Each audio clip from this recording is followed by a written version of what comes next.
नमस्ते एंड स्वागत है आपका पीओवी अनपॉपुलर पे एक नए पॉडकास्ट के साथ। और आज हमारे साथ हैं पंकज सक्सेना जी।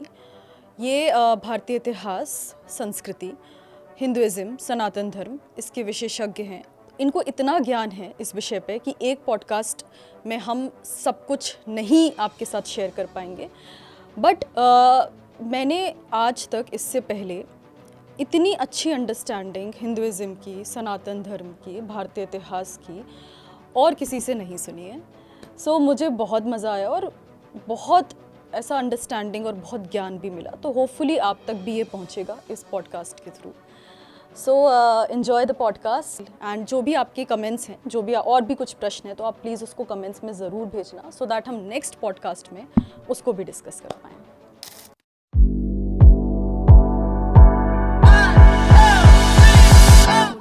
नमस्ते एंड प्रणाम पंकज जी, कैसे हो आप? मैं बहुत अच्छा, नमस्ते। धन्यवाद मुझे यहाँ बुलाने के लिए। जी बहुत बहुत स्वागत है आपका और बहुत खुशी है कि आज आप यहाँ बैठे हो हमारे साथ। और आज बहुत सारी चर्चा करनी है, स्पेशली हिंदुइज्म, धर्म, सनातन को लेके, क्योंकि मुझे ऐसा लगता है इन सब चीज़ों से रिलेटेड आज बहुत सारी इन्फॉर्मेशन तो है पर ज्ञान नहीं है लोगों पे। लोगों को पता बहुत कुछ है पर जो एक्चुअली पता होना चाहिए और जो रूट्स की नॉलेज होनी चाहिए वो नहीं है। तो बहुत मज़ा आने वाला है आज ये चर्चा करने पर। शुरू करते हैं। तो आई थिंक मेरा पहला प्रश्न, क्योंकि हम सनातन हिंदुइज्म के बारे में डिस्कस कर रहे हैं, तो क्या मतलब है? क्या सनातन इज इक्वल्स टू हिंदुइज्म या ये डिफरेंट हैं? कैसे, क्या मतलब है इसका? जी, मैं तो ये कहूँगा एक दूसरे के पर्याय हैं। सनातन धर्म और हिंदू धर्म जब आप बात करते हैं तो आज के समय में अगर 21वीं शताब्दी की बात करें तो ये दोनों एक दूसरे के पर्याय हैं। अब इनका कई लोग ये कहते हैं और विद्वान वे सही भी कहते हैं कि हिंदू शब्द इतिहास में एक समय आया जब कुछ जो विदेशी हैं जो भारत में आए तो उन्होंने सिंधु घाटी के और सिंधु नदी के आसपास रहने वालों को सिंधु कहा और सा को हा, क्योंकि वो उच्चारण में उनसे गलती हुई तो सा से हा बना और हिंदू बना। तो एक थ्योरी यह है। दूसरी यह है कि नहीं, हिंदू जो शब्द है वो हमारे ग्रंथों में, धर्मशास्त्रों में और किसी किसी ग्रंथों में वो उल्लेखित है, तो हिंदू हमारा ही शब्द है। परंतु सत्य जो भी हो, या ये शब्द बाहर से आया हो या ये शब्द हमारे समाज और शास्त्र के अंदर ही हो, आज जो सनातन धर्म है और हिंदू धर्म है वह एक ही है। तो मैं इन दोनों में भिन्नता नहीं करूँगा। एक भिन्नता हम तब कर सकते हैं कि जिसको हम अखंड भारत की अगर कल्पना करें, अभी तो वह नहीं है, तो अगर अफगानिस्तान से लेकर बर्मा, तो उस कल्पना में नहीं आता था, कुछ भाग आते थे, तो यहाँ तक का जो धर्म है, सनातन धर्म है, उसको हम हिंदू धर्म कह सकते हैं। जब इन सीमाओं से बाहर जाता है तो वह सनातन धर्म की जो अगर हम शब्द का प्रयोग करें तो वह अधिक उपयुक्त रहेगा, क्योंकि सनातन शब्द का अर्थ है इटर्नल, जिसको हम अंग्रेजी में कहेंगे दैट विच ऑलवेज इज, शाश्वत जो है। तो जो सदैव चला आया है, जिसका कोई एक वर्ष में जिसका आरंभ नहीं हुआ, जिसका कोई संस्थापक ना हो, एक पुस्तक, एक समय और एक स्थान से जिसका आरंभ ना हुआ हो, वह धर्म सनातन धर्म, जो प्राकृतिक धर्म है, जो स्वतः ही धरती से उठा, प्रकृति में उठा, हमारे समाज में उठा, उसको हम सनातन धर्म कहते हैं। तो एक उसका भिन्नता अगर आप कहेंगे दूसरे रिलीजन से, क्योंकि एक हमें बचपन से एक बहुत बड़ी भ्रांति हमें सिखाई गई है, सर्वधर्म संभाव, जिसमें इस्लाम और ईसाईयत को भी हम धर्म के रूप में जानते हैं। तो वह गलत है। वे रिलीजन है और उनका अगर अरबी शब्द आप प्रयोग करें तो वो मजहब है, परंतु हम रिलीजन नहीं है। रिलीजन और धर्म ये दो बहुत अलग तंत्र हैं, उनको हमें अलग रूप से देखना पड़ेगा। तो अभी हम यह चर्चा नहीं कर रहे कि ये ठीक रूप से क्या, परंतु वे बहुत अलग तंत्र हैं, एक दूसरे की प्रकृति उनकी बहुत भिन्न है, ये एक संस्था नहीं है। जैन धर्म है, बौद्ध धर्म है, जो पूरे विश्व में आज भी जो कुछ बचे हुए हैं, जिनको समुदाय कुछ जंगलों में जिनका पालन करते हैं, वे भी धार्मिक समुदाय हैं। परंतु इस्लाम, ईसाईयत और यहूदी धर्म जो है, यहूदी जो मजहब है, ये धर्म नहीं है, ये मजहब है, ये रिलीजन है। तो जो इजराइल, जो ज्यूज, उनका जो रिलीजन है वह भी ईसाईयत और इस्लाम की तरह ही है। तो ये तीनों अगर हम इनको रिलीजन और मजहब कहें, तो बाकी ये जो सब हैं, हिंदू धर्म, बौद्ध धर्म, जैन धर्म और प्राकृतिक धर्म, चीन का जो धर्म है या शिंतो जो है, जो कोरिया का सेंदो जो है, ये सब धर्म है। ओके, तो आपने बात करी थोड़ी सी हिस्ट्री की कि कैसे वो सिंधु नदी के किनारे लोग आके रहे। तो अगर मैं सनातन की हिस्ट्री की बात करूँ या हिंदू की, तो एग्जैक्टली कहाँ से आया, इसकी शुरुआत कहाँ से हुई है? क्या ये वेदों के टाइम का है, उससे भी पहले कुछ है, ये कहाँ से आया? तो एक उत्तर में जो पहले अपने उत्तर में उसमें लगभग कह चुका हूं कि सनातन ये किसी एक समय और स्थान से आरंभ हुआ यह धर्म नहीं है। तो यह प्रश्न भी रिलीजियस प्रश्न है, क्योंकि ईसाईयत यीशस क्राइस्ट के जन्म से वे लेते हैं। जब जन्म नहीं, जब उनका वहाँ से हम ये 2000 वर्ष जो अभी हम समय की जो कल्पना करते हैं कि आज 2024 चल रहा है, यह ईसाईयत की ही कल्पना है कि जब यीशस क्राइस्ट का जन्म हुआ तो हम वो ईसाई समय को ही हम लेके आगे चल रहे हैं। हमें ये ADBC, पता, हाँ, जो ADBC है कि उनके बिफोर क्राइस्ट, तो वह उनके लिए वह बड़ी आकस्मिक घटना है कि जब यीशस क्राइस्ट का, यीशु का जब जन्म हुआ, उससे पहले जो है वह अंधकार था और उसके बाद प्रकाश फैल गया, इसलिए वहाँ से समय का भी आरंभ वहाँ से हो रहा है। तो यह उनकी अवधारणा है। तो ये कब चालू हुआ, यह ईसाई इसलिए प्रश्न है, जो आप किसी ईसाई मिशनरी से बात करेंगे तो बार बार ये बोलेंगे तो तुम्हारा तो कोई संस्थापक ही नहीं है, फाउंडर कौन है, कौन सी बुक है, कब चालू हुआ। क्योंकि वे सदैव इस बात पर गर्व करते आए हैं कि हमारा एक फाउंडर है, एक समय हुआ, और इसलिए हम ये रिलीजन है जिनको राजीव मल्होत्रा जी कहते हैं हिस्टोरिकल रिलीजन, और वो उसमें गर्व करते हैं। परंतु वह हमारी दृष्टि से, हिंदू दृष्टि से देखा जाए तो वह एक ऐसी चीज़, ऐसी बात पर गर्व करते हैं जिस पर नहीं करना चाहिए, क्योंकि वे इतिहास में बहुत बाद में आए हैं। इस्लाम 1400 वर्ष पहले आया और ईसाईयत 2000 वर्ष पहले आई। परंतु सनातन धर्म वो है जो यहाँ के प्रकृति, जो मनुष्य समुदाय जब से यहाँ रह रहे थे, जब पहली बार वो डिवाइन जिसको हम कहते हैं दैविक जब उन्हें अनुभव हुए और उसकी कुछ रीतियाँ उन्होंने बनानी आरंभ की और दैवीय शक्तियों के पास जाना उन्होंने आरंभ किया, तब से सनातन धर्म है। तो वो जो भी वो रीति करते थे, जो उनके नियम थे, जो वे पालन करते थे, जो ध्यान साधना करते थे, जिन देवी देवताओं की पूजा करते थे, वह है। तो इस शब्द में ही छुपा हुआ है सनातन, दैट विच ऑलवेज इज। तो इसका कोई आरंभ नहीं हो सकता और इसलिए इसका अंत भी नहीं हो सकता। सनातन है जो शाश्वत है, जो इटर्नल है, वो अंत नहीं हो सकता। जिसका आरंभ है, और हमारी तो शास्त्रों में, और शास्त्र नहीं, हमारे हिंदू, इसके लिए आपको शास्त्र पढ़ने की भी आवश्यकता नहीं है, हिंदू मानसिकता है और बार बार ये है ही, कॉमन सेंस की बात है कि सामान्य ज्ञान की, हम ये कहते हैं कि जिसका आरंभ हुआ है उसका अंत होना है, और यह बिल्कुल तय है। और अंत केवल उसी का नहीं होता जिसका आरंभ नहीं है। अनादि और अनंत की जो हम कल्पना कहते हैं, देवी देवताओं के बारे में हम बात कहते हैं कि शिव का यह स्वरूप है कि वह जन्मे नहीं, शिव का जन्म नहीं है, क्योंकि वे अनादि हैं, सदैव से वो आए। जो अवतार पुरुष हैं, जो धरती पर जन्म लिए, उनका जन्म है।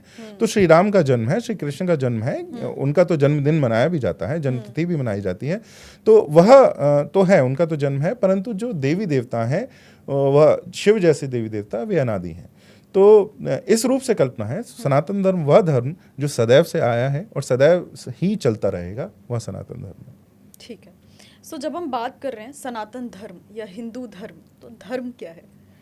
तो देखिए, सनातन धर्म, इसी यहाँ से भी मैं आपको एक अंतर समझाऊंगा रिलीजन, मजहब और धर्म के बीच में, कि सनातन धर्म है, इसको आप जो उसको रिलीजन समझते हैं ऐसे भी देख सकते हैं कि आप कौन हैं। हिंदू धर्म अगर आप कहें तो आप हिंदू हैं। तो अगर रजिस्टर में लिखना हो, जब सेंसस वाले आए, जनसंख्या गणना वाले आए, तो आप कह सकते हैं कि आप कौन हैं, आप हिंदू हैं। लेकिन आप अपने पूरे जीवन में उस शब्द का बारंबार प्रयोग कर सकते हैं। मेरा धर्म ये है कि मैं इस समय सच का साथ दूं।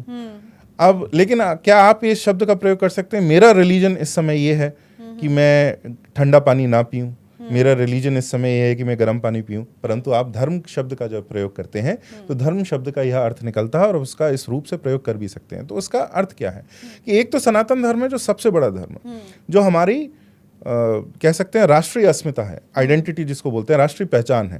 तो राष्ट्र से भी ऊपर की जो पहचान है कि अगर पूरे विश्व में कोई हिंदू है तो उनकी जो सबसे बड़ी पहचान है, सबसे बड़ा धर्म है, वह क्या है, सनातन धर्म। अब इसके एक हिंदू कई अस्मिताओं के साथ, आइडेंटिटीज के साथ, पहचान के साथ एक साथ रह सकता है। जिस प्रकार से सबसे ऊपर सनातन धर्म, उसके बाद राष्ट्र। वो राष्ट्र कौन सा? भारतवर्ष, जो हमारे लिए सबसे प्रिय, जहाँ पर हमारा इस समाज का उद्गम हुआ, वह भारतवर्ष। फिर हमारे बहुत सारे समुदाय हैं, बहुत सारे संप्रदाय हैं, क्षेत्र हैं, अलग अलग भाषाएं हैं, अलग अलग भोजन है, और फिर आके परिवार है और व्यक्ति है। तो ये हिंदू ये सारी आइडेंटिटीज, अस्मिताओं के साथ एक साथ रह सकता है, उसमें परस्पर विरोध नहीं है। उसको यह नहीं चुनना पड़ेगा कि वह व्यक्ति है, किसी समुदाय का एक भाग है, अथवा वह हिंदू है। वह एक साथ यह सब कुछ हो सकता है। परंतु जब आप रिलीजन की बात करते हैं तो उनको यह चुनना पड़ता है, उनके लिए व्यक्ति तो है ही नहीं। जैसे मैं एक घटना की बात कहूँगा, जब कुछ समय पहले, कुछ मास हो गए, अब तो 6 या 7 मास हो गए, कुछ बिहार या अथवा यूपी की घटना है कि आक्रमण होता, ये कुछ पैगंबर साहब के ऊपर कुछ किसी ने टिप्पणी कर दी, उस पर कुछ शोर हो रहा है। तो अब कुछ जो मुसलमान समाज है विरोध कर रहे हैं, तो उसमें कुछ पथराव करने लगते हैं, बहुत हो जाता है, तो पुलिस गोली चलाती है, उसमें से एक लड़का मारा जाता है। तो उसकी माँ क्या कहती है? अब देखिए, माँ के लिए सबसे बड़ा नाता क्या है? उसके बालक, उसके बेटे, उसकी बेटियां, और उनकी मृत्यु, मतलब एक माँ ये कल्पना भी नहीं कर सकती कि ये कैसे हो। परंतु वो क्या कहती है? पैगंबर साहब पे ऐसे 100 लड़के कुर्बान। तो देखिए वो क्यों कहते हैं, क्यों? अब आप उसको देख सकते हैं कि फनेटिक हैं और ऐसा है, परंतु क्यों है ऐसा? वे भी तो मनुष्य हैं, वे भी तो आप और मेरे जैसे हैं, वे कोई दूसरी प्रजाति नहीं है। तो हमें उनकी साइकी समझने का प्रयास करना पड़ेगा कि वे ऐसा क्यों कह रहे हैं। क्योंकि उनके जो मजहब में आप केवल एक ही अस्मिता, एक ही आइडेंटिटी रख सकते हैं, जो आप मुसलमान की आइडेंटिटी है। तो आप एक व्यक्ति नहीं, व्यक्ति होना नगण्य है, परिवार का हिस्सा होना नगण्य है, और किसी समाज का हिस्सा होना नगण्य है। आप सदैव और सदैव एक मुसलमान हैं, और उनके आप अगर रिकॉर्ड्स में देखें जो इनके साम्राज्य हैं, तो ये स्पष्ट दिखता है। जैसे ऑटोमन एम्पायर जो टर्की का जो रहा है, इसको इतिहासकारों ने ऑटोमन बोला है। वे स्वयं अपने रिकॉर्ड में अपने आप को केवल मोमिन लिखते हैं, जिसका जो मुसलमान जो शब्द उनके यहाँ जो भाषा में है कि जो ईमान वाला, अथवा इस्लाम में जिसका ईमान है वह जो है वह मोमिन, तो वो उसके अलावा किसी शब्द का प्रयोग नहीं करते हैं। वे अपने आप को एथनिसिटी और रेस से नहीं डिनोट कर रहे हैं, वे अपने आप को तुर्क नहीं बोल रहे हैं, दूसरों ने उनको तुर्क पहचाना है। वे स्वयं अपने आप को केवल और केवल मुसलमान मान रहे हैं। तो उनके लिए राष्ट्रीयता नहीं है, परिवार का भी भाग नहीं है, कुछ नहीं है, वे एक इकाई है। तो यहाँ पर बड़ा सफोकेशन इसलिए हो सकता है क्योंकि आपकी जो व्यक्तिगत भी तो कुछ भावनाएं हैं। मैं एक व्यक्ति भी तो हूँ, मैं आपसे भिन्न भी तो हूँ। जो आपको अच्छा लगता है आवश्यक तो नहीं वो मुझे भी अच्छा लगेगा। और एक स्त्री को दूसरी स्त्री से बहुत कुछ भिन्न वस्तुएं अच्छी लग सकती हैं। किसी को घर पर काम करना बहुत अच्छा लग सकता है, किसी को बाहर काम करना बहुत अच्छा लग सकता है।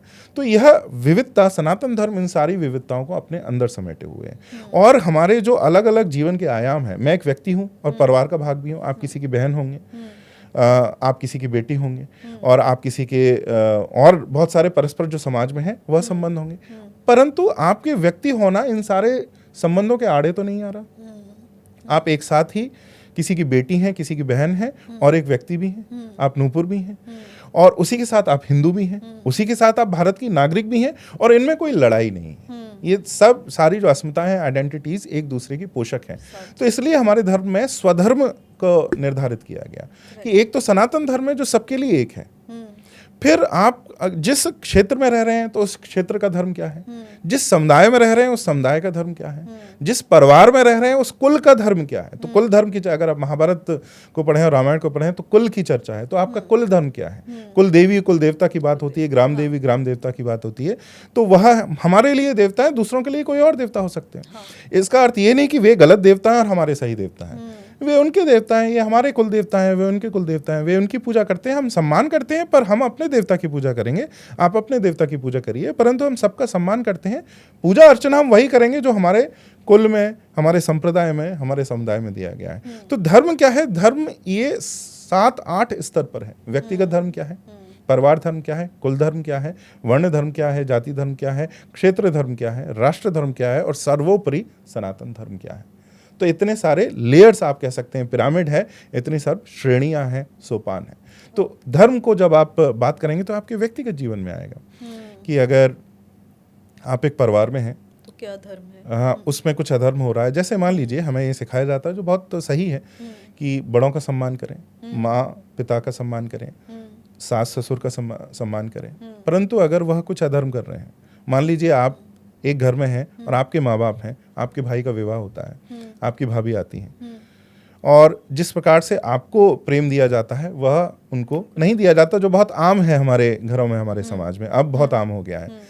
तो आपका धर्म उस समय क्या है कि अगर वे अपना धर्म वायलेट कर रहे हैं उस समय, क्योंकि उनको सम्मान करना चाहिए एक जो दूसरे घर की आई हुई लड़की है, तो आपको, अगर वो आपको लग रहा है कि ये अपना धर्म पालन नहीं कर रहे हैं, तो आप उस समय वहां प्रश्न उठाना आपका धर्म है।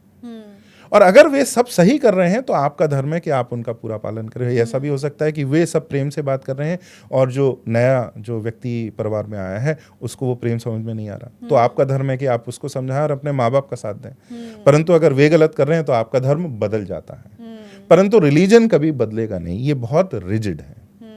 रिलीजन इस रूप से इसकी व्याख्या नहीं हो सकती। दूसरा, उसका कॉन्टेक्स्ट कुछ और नहीं, संदर्भ से उनको लेना देना ही नहीं है। धर्म सदैव संदर्भ पर आधारित है, रिलीजन का संदर्भ से कोई लेना देना नहीं है। जिस प्रकार से अरब में उस समय बहुत, वह रेगिस्तान है, जब इस्लाम आरंभ हुआ तो वहाँ निश्चित ही पानी की बहुत कमी थी, आज भी कमी है, तो उनकी जो प्रथाएं हैं उसमें पानी का बहुत कम प्रयोग होता है।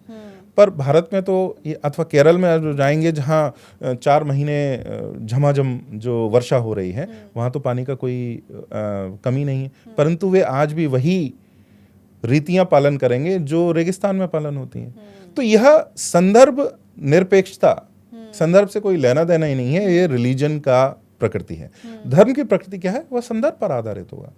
कि रेगिस्तान में हम अवश्य जो है, आज आप राजस्थान में जाएं तो वहाँ अलग प्रथाएं हैं, वहाँ का भोजन अलग है, वहाँ सूखे भोजन बहुत बनाए जाते हैं। अगर आप गुजरात में कभी गए हैं, राजस्थान में गए हैं, तो उनके जो बहुत सुंदर खाखरा, थेपला, ऐसे भोजन उन्होंने आविष्कार किए हैं राजस्थानियों ने, मारवाड़ियों ने और गुजरातियों ने, जो आप 20-20 दिन अपने साथ शाकाहारी भोजन, शुद्ध शाकाहारी भोजन, पौष्टिक भोजन अपने साथ ले जाके कर सकें। क्योंकि वे व्यापारी थे और शुद्ध शाकाहारी थे, तो ये बड़ी समस्या है। जब आप बाहर जाएंगे, आज तो सब कुछ मिल जाता है, आज तो आपको शुद्ध जो शाकाहारी जो है भोजनालय आपको पूरे भारत में कहीं भी जाएंगे मिल जाते हैं। यहाँ तक कि जो 97% ईसाई राज्य हैं, मिजोरम जैसे, वहाँ पर भी कुछ दक्षिण भारतीय चेन आ गई हैं, क्योंकि वहाँ पर्यटक जाते हैं, हमारे जैसे पर्यटक जाते हैं, तो उनको कुछ प्योर वेज चाहिए होता है, तो वहाँ पर आ गए हैं। पर एक समय तो ऐसा नहीं था, तो उनका भोजन ऐसा हुआ।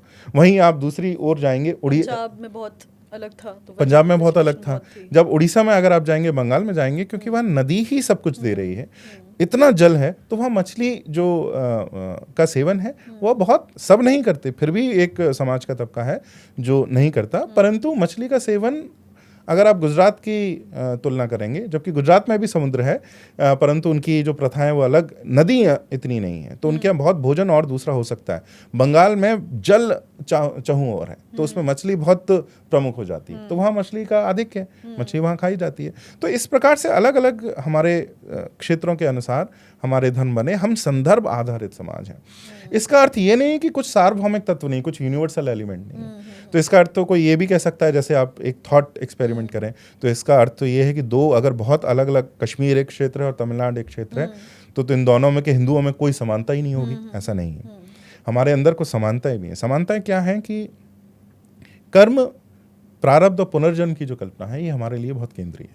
इसके बिना कोई हिंदू न शास्त्र, न ग्रंथ, न कल्पना है। आपने अपने जीवन में भी अनुभव किया होगा, हमारे माँ, हमारे पिताजी, दादी, दादा के कॉलोक्वियल लैंग्वेज जो बोलते हैं, जो भाषा में बोलते हो उनके आता है कि अगर कोई बहुत कष्ट हो रहा है, अरे इसके कर्म कुछ ऐसे होंगे, या किसी को बहुत आसानी से, बहुत सरलता से उसको सफलता मिल गई, तो बोले कमा के आया होगा पिछले जन्म में, और ये हमारी भाषा में है कि अगले जन्म में करेंगे या ऐसा होगा। इस तरह से हिंदुओं की भाषा में है। तो जो हमारा केंद्रीय कह सकते हैं विचार है, वह कर्म, प्रारब्ध, पुनर्जन्म। इसके बिना कोई किसी शास्त्र की अवधारणा नहीं है, हिंदू जीवन की अवधारणा नहीं है। तो सार्वभौमिक तत्व है, मैं यहाँ से एक सार्वभौमिक तत्व यह है। दूसरा कि हमारा जन्म होता है, मृत्यु होती है, फिर जन्म होता है, पुनर्जन्म की जो अवधारणा, और ऐसा ये प्रक्रिया चलती रहती है। पर क्या है, अंतहीन है या रोकी जा सकती है? तो हमारी यह दावा है कि रोकी जा सकती है। हम इस जन्म मरण की प्रक्रिया से, गीता का जो संदेश है, इससे आप बाहर निकल सकते हैं। वह अगर आप साधना करते हैं, ज्ञान प्राप्त करते हैं, तो आप इस प्रक्रिया से आप बाहर निकल सकते हैं। उसका साधन क्या है? जब आप गुरु से दीक्षा लेके साधना करते हैं, तो वह उसका साधन है। तो यह हमारा दूसरा कह सकते हैं सार्वभौमिक स्तंभ है, यूनिवर्सल पिलर है। कि हिंदू होने का अर्थ ये है कि अगर आपको सत्य का अन्वेषण करना है, तो पहले तो स्वयं करना होगा, कोई दूसरा आपको नहीं बता सकता। बाइबल और कुरान की जब बात करें, तो उनका कहना है कि सत्य इस पुस्तक के अंदर लिख दिया गया है, आप पढ़ लीजिए, आपको पता चल जाएगा। और आप मान लीजिए कि आप, और इसका अर्थ केवल पढ़ना नहीं है, जैसे हम कहें कि हमने पढ़ लिया, तो बोले पढ़ना नहीं है, आपको बनना पड़ेगा, आपको मुसलमान अथवा ईसाई बनना पड़ेगा। तो उनका यह दावा है, उनका कहना है कि जो भी सत्य है उस पुस्तक में लिखा है।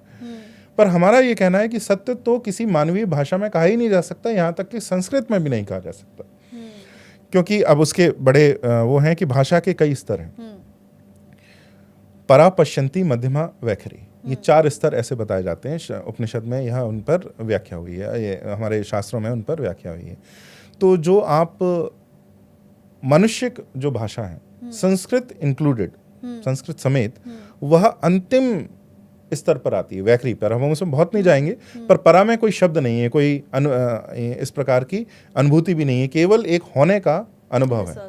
तो वह सबसे ऊपर है। फिर उसके नीचे पश्यंती और मध्यमा जो आते हैं, जिसमें कुछ चित्र और कुछ आभास आपको होने लगते हैं। शब्द अभी भी नहीं है। जब वैखरी में आप आते हैं तब शब्द प्रकट होते हैं। तो संस्कृत भी वैखरी में प्रकट होती है।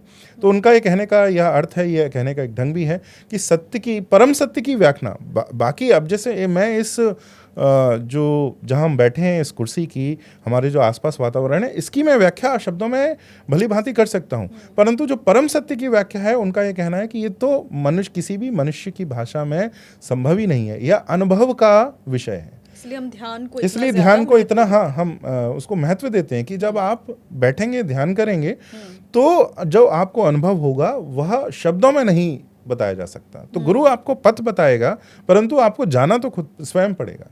वो कोई गुरु आपके लिए नहीं कर सकता। और ये इतना हमारे अंदर डीपली, बहुत गहराई से हमारे अंदर ये डाल दिया गया है। मध्य प्रदेश में उज्जैन, देवास एक नगरी है। देवास में एक बहुत बड़े गायक हुए हैं, कुमार गंधर्व। उनके बहुत गीत, हो सकता है आपने उदासीन गीत सुने भी हों। तो उसमें एक बहुत प्रसिद्ध गीत है, उड़ जाएगा हंस अकेला, ज्ञान की ही बात कर रहे हैं। तो उसमें एक पंक्ति है, हम उसमें बहुत नहीं जाएंगे, परंतु एक पंक्ति है जो हमारे अवधारणा को बताती है, हिंदू अवधारणा क्या है। गुरु की करनी गुरु जाएगा, चेले की करनी चेला। उनका अर्थ ये है कि गुरु भी चेले के कर्म मिटा नहीं सकता। जो उसने अच्छे और बुरे कर्म किए हैं उसको स्वयं को, यह तो इतना हम ये कहते हैं, जैसे हमारे जो विरोधी ये कहते हैं कि हमारे ऊपर ये आरोप लगते हैं कि हिंदू तो फेटलिस्ट है, मतलब कर्म है जो है वो हो जाएगा। ऐसा नहीं है। हमारे यहाँ तो अगर आप मल्टीपल लाइफ्स के पर्सपेक्टिव में देखें, कई जन्मों के पुनर्जन्म की दृष्टि से देखें, तो सब कुछ हमारे हाथ में है। क्योंकि आप जैसा कर्म करेंगे वो आपको फल मिलेगा। आप अच्छे कर्म करेंगे, अच्छा फल मिलेगा, बुरे कर्म करेंगे, बुरा फल मिलेगा। तो आपने जो पिछले जन्मों में की हैं उसका एक पिटारा है, उस पिटारे में से कुछ जो कर्म है उनका कॉम्बिनेशन से यह जन्म होता है, जिसको हम प्रारब्ध कहते हैं। और प्रारब्ध से जनित जो है, इसमें हमारा ये जन्म हुआ है। तो वो ये कह रहे हैं कि गुरु भी आपके कर्म मिटा नहीं सकता, ना अच्छे ना बुरे। अगर आपने अच्छे कर्म किए हैं तो आपको इस जीवन में बिना कुछ करे भी वह मिल जाएगा, और बुरे कर्म किए हैं तो आप कितना भी प्रयास कर लीजिए, आपको उसका फल मिलेगा ही। गुरु आपको ये बताएगा कि इस जीवन में जो पहले का प्रारब्ध है वो तो आपको भोगना पड़ेगा, परंतु अब आप ऐसे कैसे कर्म करें जो आप इससे दूर हटके ज्ञान की ओर आप बढ़ सकें। तो गुरु का कार्य ये है। तो यहाँ पर तो ये कह रहे हैं। दूसरी ओर आप देखिए कि हमें ये हिंदुओं को पता ही नहीं है कि रिलीजन और धर्म में यहाँ कितना बड़ा अंतर है। रिलीजन क्या कहता है, ईसाइयत क्या कहती है, बाइबल की अगर हम चर्चा करें तो ईसाइयत का दावा क्या है कि एडम और ईव, जो पहले उनके लिए जो मानव और जो स्त्री हैं, तो उन्होंने क्या किया कि स्त्री ने, और वहाँ पर मिसोजिनी भी हम कह सकते हैं कि स्त्रियों के प्रति जो घृणा है वहाँ से पैदा होती है। पहले तो स्त्री एक आफ्टर थॉट है, यानी जब एडम बना दिया गया और पूरा सृष्टि की रचना हुई, तो अंतिम से एक दिन पहले वो ये सोचते हैं, जो गॉड हैं वे सोचते हैं कि एडम अकेला है, तो इसके मनोरंजन के लिए क्या करें, तो उसकी रिब में से निकाल के ईव को बनाते हैं। तो इसलिए आपके मनोरंजन के लिए। अब ईव गलती क्या, उसमें भी त्रुटि उसकी है। वो ये बताते हैं ये पैराडाइज है, ये गार्डन है, और मतलब अलग अलग व्याख्या है, बाइबल में अलग रूप से है, उसकी अलग व्याख्या है, और इसमें कुछ छेड़ना नहीं है। परंतु ईव एडम को उकसाती है और वो फल तोड़ लेता है, जो सेब का है, वो एप्पल खा लेते हैं, और इसलिए वो सिनर है। तो वो गॉड के रूल को वायलेट करते हैं। अब ये समझाया नहीं गया कि यहाँ पर क्यों नहीं तोड़ना है, या फल है, भूख लगी है तो क्यों नहीं खाना है, इसमें ऐसा बड़ा कौन सा अपराध हो गया। तो समझाया नहीं जाता, केवल कहा जाता है कि यह आपको पालन करना है। और उसमें भी उकसाने वाली जो है वह स्त्री है, और इसलिए वह पतन का कारण बताई गई, और आदम का पतन होता है। तो ये माना जाता है, और उनके ये मानते हैं क्योंकि एडम ने वो गलती कर दी, तो हम भी पापी हैं। जैसे इन शब्दों का प्रयोग करते हैं, सिनर। अगर आप उनके उसमें जाएं तो बोले मैन इज सिनर। अब हम पापी हैं या पुण्य करने वाले हैं। हिंदू कभी ऐसे नहीं सोचते। हर व्यक्ति कुछ ना कुछ पाप करता है और कुछ ना कुछ पुण्य करता है। बहुत ही जो दुष्ट व्यक्ति भी हैं वे भी कुछ बहुत अच्छी बात करते होंगे, और बहुत अच्छे व्यक्तियों को भी अगर आप देखें तो कुछ ना कुछ तो गलती, त्रुटि, पाप तो वो करते ही हैं। रावण से भी कुछ ना कुछ सीख लेते हैं। हाँ, ऐसा भी कर सकते हैं। और दूसरा कि आप कोई भी अच्छे व्यक्ति को देखें, कुछ ना कुछ त्रुटि तो उसमें होगी ही। तो आप में पाप भी है, आप में पुण्य भी है, परंतु वे कैसे बात करते हैं कि आप सिनर हैं, मैन सिनर। और क्यों? आपकी गलती की वजह से नहीं। अब मैं कहूँ पंकज की मैंने क्या किया भाई, या आप कहें मैंने क्या किया, नहीं, वो एडम ने आपके लिए गलती कर दी। तो यहां मैं इसको बोलता हूं सिन इज आउटसोर्स्ड, मैं नहीं कर रहा, ये आउटसोर्सिंग कर दी किसने, एडम ने। अब ये बताया किसने, बाइबल में ही बताया गया है, या ईसाई मिशन चर्च ही आपको बताती है, बट वो ये कहते हैं कि एडम ने गलती कर दी। ठीक है, तो आप गलती कर दी अगर आप ये मान लेते हैं तो आप ये कहेंगे चलो हम इसको फिर प्रायश्चित करते हैं। नहीं नहीं नहीं, प्रायश्चित भी तुम नहीं कर सकते। तो वो क्या, प्रायश्चित जीसस क्राइस्ट करेंगे। तो सिन भी आउटसोर्स्ड है और रिपेंटेंस भी आउटसोर्स्ड है, पाप भी आउटसोर्स कर दिया और प्रायश्चित भी आउटसोर्स कर दिया। हमें केवल पर्ची कटानी है कि हम ईसाई हो गए। तो अगर उनका कहना है कि अगर आप ईसाई होने की पर्ची कटा लेते हैं, ईसाई बन जाते हैं, तो आपका जो पाप है वो ऑलरेडी पुण्य में बदल जाएगा, वो रिपेंट हो जाएगा, वो जीसस कर देंगे और वो फ्यूचर में इफेक्ट से भी कर देंगे। उनका ये कहना है कि वो 2000 साल पहले पाप आपके धो गए हैं। तो if you were to go and murder someone today and then confess and become a Christian, तो आपके पाप धुल जाएंगे। तो आप फ्यूचर में भी जो पाप करेंगे वो ऑलरेडी वो धो चुके हैं। परंतु वो अगर आप ईसाई नहीं बनते हैं तो आपके कोई पाप नहीं धुलेंगे। तो केवल वो बिलीफ और डॉगमा की बात है। तो यहाँ सिन भी आउटसोर्स है, रिपेंटेंस भी आउटसोर्स है। और वहीं दूसरी ओर हमारा धर्म क्या कहता है कि गुरु भी, जो सबसे बड़ी महिमा, जिसकी हमारे देवताओं से भी अधिक महिमा किसी की गाई गई है, वो गुरु की गाई गई है। और गुरु के लिए भी ये कहते हैं वो आपके पाप नहीं धो सकता, वो आपको बता सकता है आप स्वयं अपने पाप कैसे धो सकते हैं, या पुण्य जो है इस जन्म मरण के पाप पुण्य के चक्कर से कैसे आप बाहर आ सकते हैं, वो आपको पथ प्रदर्शित कर सकता है। तो यह बहुत भिन्नता है। तो जब आपने बोला कि धर्म हमारे जीवन में क्या है, तो हर पग पे व्यक्ति के रूप में, परिवार के एक भाग के रूप में, जाति, समुदाय, क्षेत्र, भाषा, भोजन के जो क्षेत्र होते हैं उनके एक भाग के रूप में, एक नागरिक होने के रूप में और एक सनातनी होने के, हिंदू होने के रूप में आपके कौन कौन से कर्तव्य हैं, वो आपको जो बताता है वह धर्म है। जी। और जब आप भिन्नता की बात कर रहे थे ना, तो एक और चीज़ मेरे दिमाग में आ रही थी कि जैसे हम जब भी हिस्ट्री पढ़ते हैं, राम जी की पूरी कहानी पढ़ते हैं, कृष्ण जी की, तो वो कितनी भिन्न है आपस में, उनका पूरा लाइफ ही कितना भिन्न है। तो कहीं ना कहीं वो भी दर्शाता है कि जैसा समाज था उस टाइम पे जब उन्होंने मनुष्य रूप धारण किया, तो वो भी वैसा, उन्होंने एक पथ फॉलो नहीं किया। हाँ, क्योंकि हर समय में परिस्थितियाँ अलग होंगी। किसी समय में जो श्री राम के समय में जो परिस्थिति थी, श्री कृष्ण के समय तक वे बहुत भिन्न थी। तो उन्होंने उस प्रकार से वहाँ पर उसका सामना किया और उसका समाधान निकाला। तो हर परिस्थिति में क्या आवश्यक है वह हमारा धर्म प्रस्तुत कर देता है। वह एक उस पर अड़ता नहीं है कि यही नियम है 5, जैसे बाइबल में 10 कमांडमेंट्स आपने सुना होगा, ये 10 नियम हैं। तो वो तो हो सकता है उसमें से कुछ नियमों का अब उसका औचित्य ना बचाओ, परंतु उनका कहना है कि नहीं, इनका औचित्य तो कभी नहीं समाप्त होगा। तो इस तरह का हिंदू धर्म, सनातन धर्म नहीं है। या आपको कर्तव्य, आपके जीवन में व्यक्ति को हर स्तर पर कर्तव्य क्या है। जैसे मान लीजिए आप हैं, तो आप एक बहन के रूप में आपका कर्तव्य क्या है, एक पुत्री के रूप में आपका कर्तव्य क्या है। अगर आपका विवाह हो गया है तो एक पत्नी अथवा एक बहू के रूप में आपका कर्तव्य क्या है, एक माँ के रूप में आपका कर्तव्य क्या है, फिर नागरिक के रूप में आपका कर्तव्य क्या है, या प्रकृति के आप भाव प्रकृति के साथ रहते हैं तो उसके प्रति आपका कर्तव्य क्या है। तो उस पर आधारित धर्म है। जी, ठीक है। तो अगर सनातन धर्म और हिंदू धर्म की बात करी जाए, तो जितना हम इतिहास को पढ़ते आ रहे हैं, तो आज के समय में क्या चल रहा है, अभी क्या चल रहा है आपके हिसाब से, क्या ठीक चल रहा है या क्या ठीक नहीं चल रहा है, क्या मेजर चैलेंज है इन अ बैड वे, या क्या बहुत अच्छी चीज़ चल रही है? तो देखिए, हर समय की अपने अच्छाई और बुराइयाँ होती हैं, और शक्ति भी होती है, उस समय कुछ कमजोरियाँ भी होती हैं। तो मैं ये नहीं कहूँगा कि खराब समय है या अच्छा समय है, या एक ही साथ अच्छा भी समय है, खराब भी समय है। अगर आपने डिकन्स को पढ़ा है तो बहुत सुंदर टेल ऑफ 2 सिटीज़ का जो आरंभ है वो हर समय के लिए बहुत सुंदर है। वे क्या कहते हैं, it was the best of the times, it was the worst of the times at the same time together. और वह किसी भी समय के लिए ऐसा ही है कि ये सबसे अच्छा और सबसे बुरा समय था। तो यह आज के लिए भी समय है। आज की कुछ समस्याएं हैं, उनके बारे में हम बताएंगे कि जब यह देश बना 1947 में, तो जिस अवधारणा, जो मान्यताएं पूर्णतः विफल हो गई हमारे समाज का नियमन करने में। क्योंकि हमारा देश बटा क्यों, ये माना गया कि हिंदू और मुसलमान एक साथ नहीं रह सकते। उसके लिए पाकिस्तान, हिंदुस्तान और भारतवर्ष ये हुआ। परंतु जिस गलती के कारण इस देश का बंटवारा हुआ, जिस कारण हमने क्या किया कि भारत ने ये किया कि नहीं, हम तो इस बात को नहीं मानते, भले ही आपके सामने ही देश का बंटवारा हो गया, और हम आज के बाद भी साथ में रह लेंगे, और एक ऐसी व्यवस्था है जो हम साथ में रह लेंगे। तो ऐसा हमने माना। और रहना एक अलग बात है, परंतु सेकुलरवाद का जो सिद्धांत था जो फेल हुआ 1947 का जो विभाजन है वो उसका ही परिणाम है कि वह फेल हो गया। उसी की अवधारणा हमने फिर से अपने संविधान में डाल दी और उसी के ऊपर हम फिर चल पड़े। तो आपने वही त्रुटि जो पहले अंग्रेजों के समय में हुई, आपने वही त्रुटि आगे और एक बार और फिर कर दी।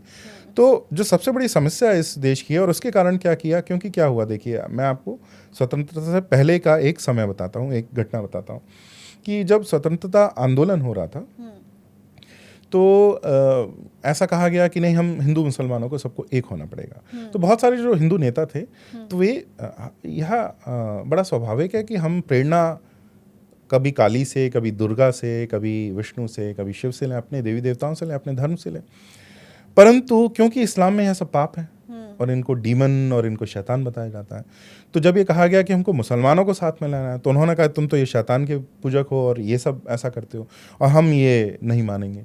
तो उन्होंने कहा कि इनको साथ में लेने के लिए एक न्यूट्रल प्लेटफॉर्म क्रिएट करना पड़ेगा। तो हुआ ये, तो हिंदुओं ने यह भी मान लिया, जबकि अगर कोई यह मान रहा है कि आपका जो पूरा अस्तित्व ही है यही हमारे लिए समस्या है, तो आप कहाँ तक बदल पाएंगे, ये आपको समझ में आना चाहिए कि आप नहीं बदल सकते। तो उनके लिए तो हमने एक न्यूट्रल प्लेटफॉर्म क्रिएट किया। कांग्रेस पार्टी और उस समय जो हमारा आंदोलन था स्वतंत्रता का, वह न्यूट्रल हो गया एक तरह से।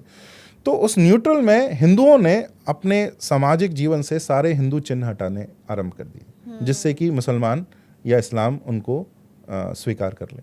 परंतु उसके बाद भी इस्लाम ने कभी स्वीकार नहीं किया, क्योंकि जब तक आप वो नहीं बन जाते तब तक आपको उनका स्वीकारने का बहुत एक साधारण सा तरीका है। आप मुसलमान बन जाइए, वो आपको आज स्वीकार लेंगे, वो आपका विरोध परमानेंटली नहीं कर रहे, परंतु अगर आप वो उसके लिए तैयार ना है तो वे आपको स्वीकार करने के लिए तैयार नहीं। तो मुस्लिम लीग उसके बाद भी साथ में नहीं आई। तो कांग्रेस तो डी हिंदुआइज हो गई, परंतु मुस्लिम लीग इस्लामिक रही और फिर उसने विभाजन करा। तो ये जो हिंदू मुस्लिम एकता स्वतंत्रता से पहले का जो नारा था, उसके कारण हिंदू समाज और हिंदू आंदोलन, स्वतंत्रता आंदोलन इसका गैर हिंदूकरण हो गया। We secularized and de-Hinduized ourselves in the hope that Islam will accept us, which it never did. उन्होंने कभी किया नहीं, वे तो अपने सिद्धांतों पर अड़े रहे, हमने अपने सारे सिद्धांत छोड़ दिए। इसके कारण बंटवारा हुआ। तो उन्होंने ध्यान रखा, उन्होंने पाकिस्तान के अंदर पूरा जेनोसाइड करके भगा के उसको पूरा इस्लामिक कंट्री बना दिया। और बांग्लादेश में लोगों को ये पता नहीं है, पाकिस्तान नहीं, ईस्ट पाकिस्तान में भी हुआ है। स्वतंत्रता के समय बांग्लादेश में 28 से 29% हिंदू थे, 1/3।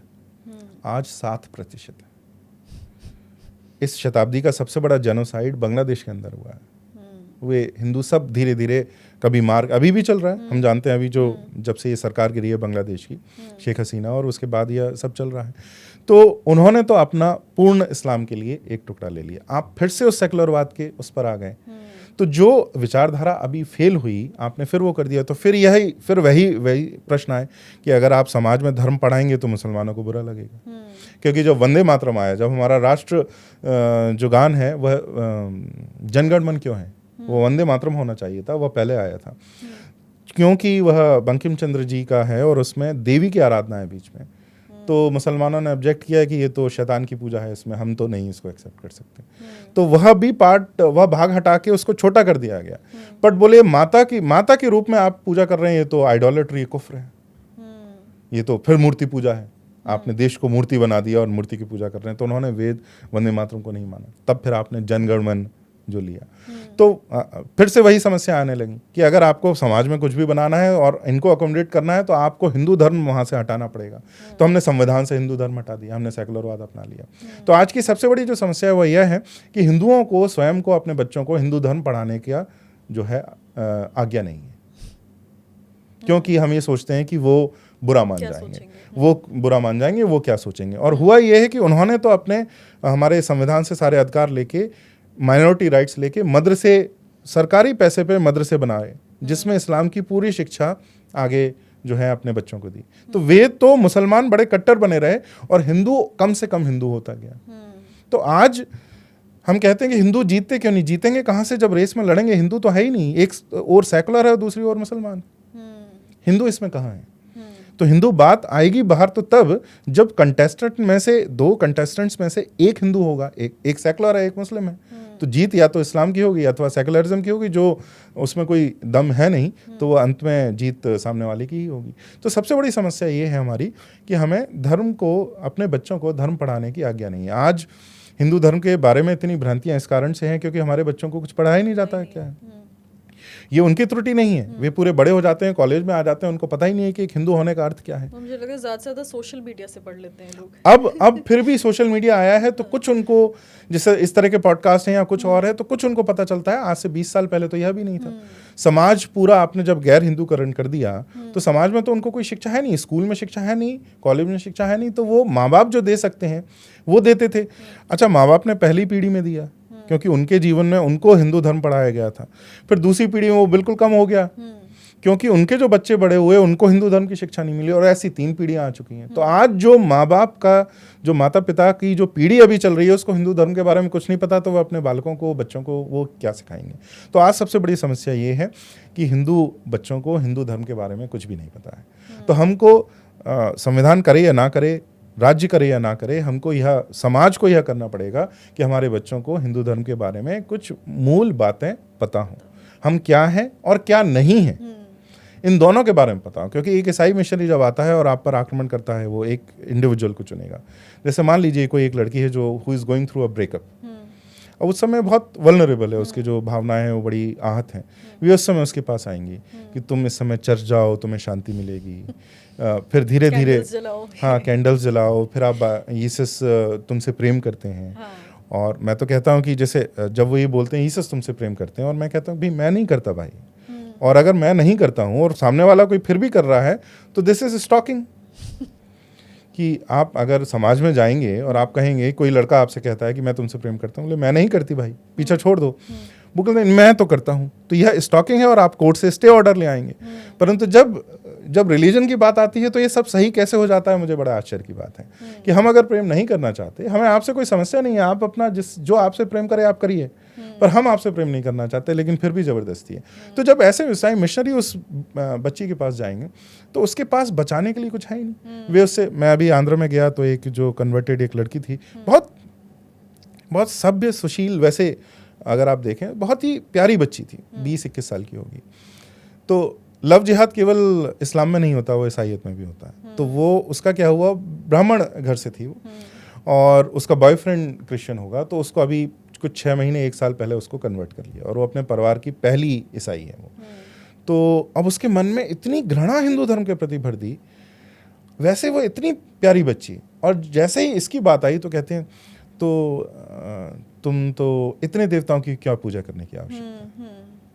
और जो हमें, जिस पर गर्व होना चाहिए कि हम तो इतने विविधता के पुजारी हैं कि जिस रूप में इतने सारे रूप हैं देवी देवताओं के, जिसमें आपका मन बैठता है उसकी आप आराधना कर सकते हैं, जो आपके उसमें आराधना जिसकी होती है उसकी आप कर सकते हैं। इसको वो बुराई की तरह मान रही थी, जो एक ईसाई ही बुराई की तरह मान सकता है, क्योंकि उनका कहना है इसको व्यभिचार बोलते हैं। कि जिस प्रकार से कि एक स्त्री अगर एक से अधिक पुरुषों के साथ रहती है तो उसको व्यभिचार बोलते हैं, पति से इतर कोई और है, तो वो एक से अधिक देवताओं की पूजा करने को वो व्यभिचार बोलते हैं। कि जब तुम्हारे पास यीशस हैं तो तुम दूसरे देवताओं की पूजा क्यों कर रहे हो। और ये तो इस प्रकार से, मतलब वो उसको वैश्यावृत्ति की तरह बोलते हैं कि तो जो हिंदू हैं इनकी वृत्ति ऐसी है, ये कईयों के पास जाते हैं, इनको एक से संतुष्ट, ऐसे इसी भाषा में बात करते हैं। आप सोचिए कि जिस बच्ची को कुछ पता नहीं धर्म के बारे में, उससे जब ऐसी बातें की जाएंगी तो उसके मन में घृणा हो जाएगी। आपके देवता हिंसा क्यों करते हैं। अब उसको ये बताया ही नहीं गया है कि जो इतिहास की सबसे बड़ी हिंसा हुई है वो तो ईसाइयों ने की है। इंक्विजिशन हुआ है, जब जो उसमें लाखों जो विच हंट होते थे, आज पता ही नहीं है कि वहाँ पर ईसाइयत में चर्च अक्यूज करती थी कि तुम चुड़ैल हो, विच हो, और उनको जिंदा पायर पर जलाया गया। लाखों स्त्रियों को ऐसे आरोप लगा के, केवल किस लिए कि वो कोई आयुर्वेद नहीं, जो वहाँ की जो दवाई है उसका कुछ नुस्खा वो प्रयोग कर रही हैं, तो तुमने कुछ जादू टोना किया है। वो जो इमेज है जो पश्चिमी जगत में जो आपने देखा, कढ़ाओं में वो चुड़ैलें जो हैं वो डिफॉर्म्ड सी कुछ बूढ़ी स्त्रियां हैं, विच क्राफ्ट जो वो बोलते हैं, तो वह केवल क्या है कि जो वहाँ की जो स्त्रियां थी जो घर के कुछ नुस्खे पालन करती थी, वो उनको वो चुड़ैल की संज्ञा दे के, जो भी उनका विरोध करता था उसको विच बोल के, और वो उसको जिंदा जलाते थे। यह इतिहास उनको बताया नहीं गया, और उनको काल्पनिक जो इतिहास करके उनको यह बताया जाता है। तो ये सबसे बड़ी समस्या है अब 2020 की जो नेशनल एजुकेशन पॉलिसी थी उसमें पहली बार भारतीय ज्ञान परंपरा IKS को सम्मिलित किया गया है। तो IKS की आप बात करें तो धर्म की ही बात करेंगे, क्योंकि और कुछ हो नहीं सकता, सब वहीं से आया है। तो उसमें अब पहली बार थोड़ा प्रयास हो रहा है, मेरी जो संस्था है बृहत वह प्रयास कर रही है कि जो शिक्षा है, शिक्षा में कैसे आपकी ज्ञान परंपरा क्या है इसके बारे में आप कैसे उसको समझा सकें। तो पहली बार ये हो रहा है, परंतु ये कितना कहाँ तक और जब तक आएगा, समाज को उससे पहले भी यह पूरा तैयारी करनी चाहिए कि अपने बच्चों को जो भी हम चेतन है, अब इसमें क्या कहें, हमको एक केंद्र नीति तो हम बना नहीं सकते, तो जो भी जिसके भी मन में जो इस पॉडकास्ट को सुन रहा हो, आपको जितना भी पता है धर्म के बारे में, आप अपने जो आसपास के जो बालक बालिकाएं हैं, जो बच्चे हैं, उनको वह बताने का प्रयास करें। तो सबसे बड़ी समस्या आज समाज की है कि हमको हिंदू धर्म आगे बढ़ाने का अधिकार ही नहीं दिया गया, तो हम समाजवाद अधिकार ले, राज्य पर आधारित ना रहे। ठीक है। तो एक और जो शब्द मैंने बहुत सुना है सनातन हिंदू इसमें कि अद्वैत वेदांत, जी, ये क्या है? जी इसकी क्या फिलॉसफी है? जी, अद्वैत वेदांत तो बहुत इसका सरल उसका भावार्थ कर सकते हैं कि वेदों का जो सार है वह वेदांत है। तो वेदों का जो दार्शनिक जो सार है, उसका जो तथ्य निकल के आता है, सार निकल के आता है, वह वेदांत है। अद्वैत क्या है? तो अद्वैत जो हमारे दर्शन है, हिंदू दर्शन का अर्थ है फिलॉसफी। इसमें मैं फिर भिन्नता करूंगा, फिलॉसफी दर्शन नहीं है। राजीव मल्होत्रा ने बहुत सुंदर एक पुस्तक लिखी है, एक और स्वामी जी हैं उनके साथ मिलके, अनट्रांसलेटेबल्स। जैसे धर्म का अनुवाद रिलीजन नहीं है, जो हमने अभी समझा कि रिलीजन इज नॉट धर्म, धर्म इज नॉट रिलीजन, ऐसे बहुत सारे, जैसे आत्मा सोल नहीं है, हमने उसको अनुवाद कर दिया है, इट्स नॉट सोल, वो क्योंकि सोल का जो ईसाई अवधारणा है वो बहुत अलग है और आत्मा की जो अवधारणा हमारे यहाँ है वो बहुत बहुत भिन्न है। तो ये दोनों एक नहीं है और वो एक अलग दिशा है। तो इस तरीके से बहुत सारे शब्द हैं जो हमारे समाज के अंदर आते हैं, जिनको हम ट्रांसलेट नहीं कर सकते, अनुवाद नहीं कर सकते। थोड़ा सा भाषा पे भी बात करेंगे जी। तो अद्वैत वेदांत की जब बात आती है, दर्शन की जब बात आती है, philosophy is love of wisdom, परंतु दर्शन का अर्थ है जो आप प्रत्यक्ष देख रहे हैं। तो ऐसा माना गया है, ऋषियों ने, हमारे ज्ञानियों ने जब ध्यान करके चरम सीमा तक पहुंचे, मोक्ष तक पहुंचे, सेल्फ रियलाइजेशन तक पहुंचे, तो जो उनका अनुभव है वह दर्शन है, जो उन्होंने प्रत्यक्ष देखा है वह दर्शन। और दर्शन का अर्थ क्या है? शब्द ही क्या बता रहा है आपको? देखना। तो the act of seeing what you see is what you is your philosophy. तो फिलॉसफी वो नहीं जो मनुष्य दिमाग सोच रहा है, हमारे यहाँ दर्शन वो है जो प्रत्यक्ष आप देख रहे हैं। कितना रियलिटी चेक है, ये कल्पना नहीं है, ये प्रत्यक्ष अनुभव है, प्रत्यक्ष प्रमाण है ज्ञानियों का, जीवन मुक्तों का। जीवन मुक्त हम उसे बोलते हैं जो चरम ज्ञान की चरम सीमा पर पहुंच गया है।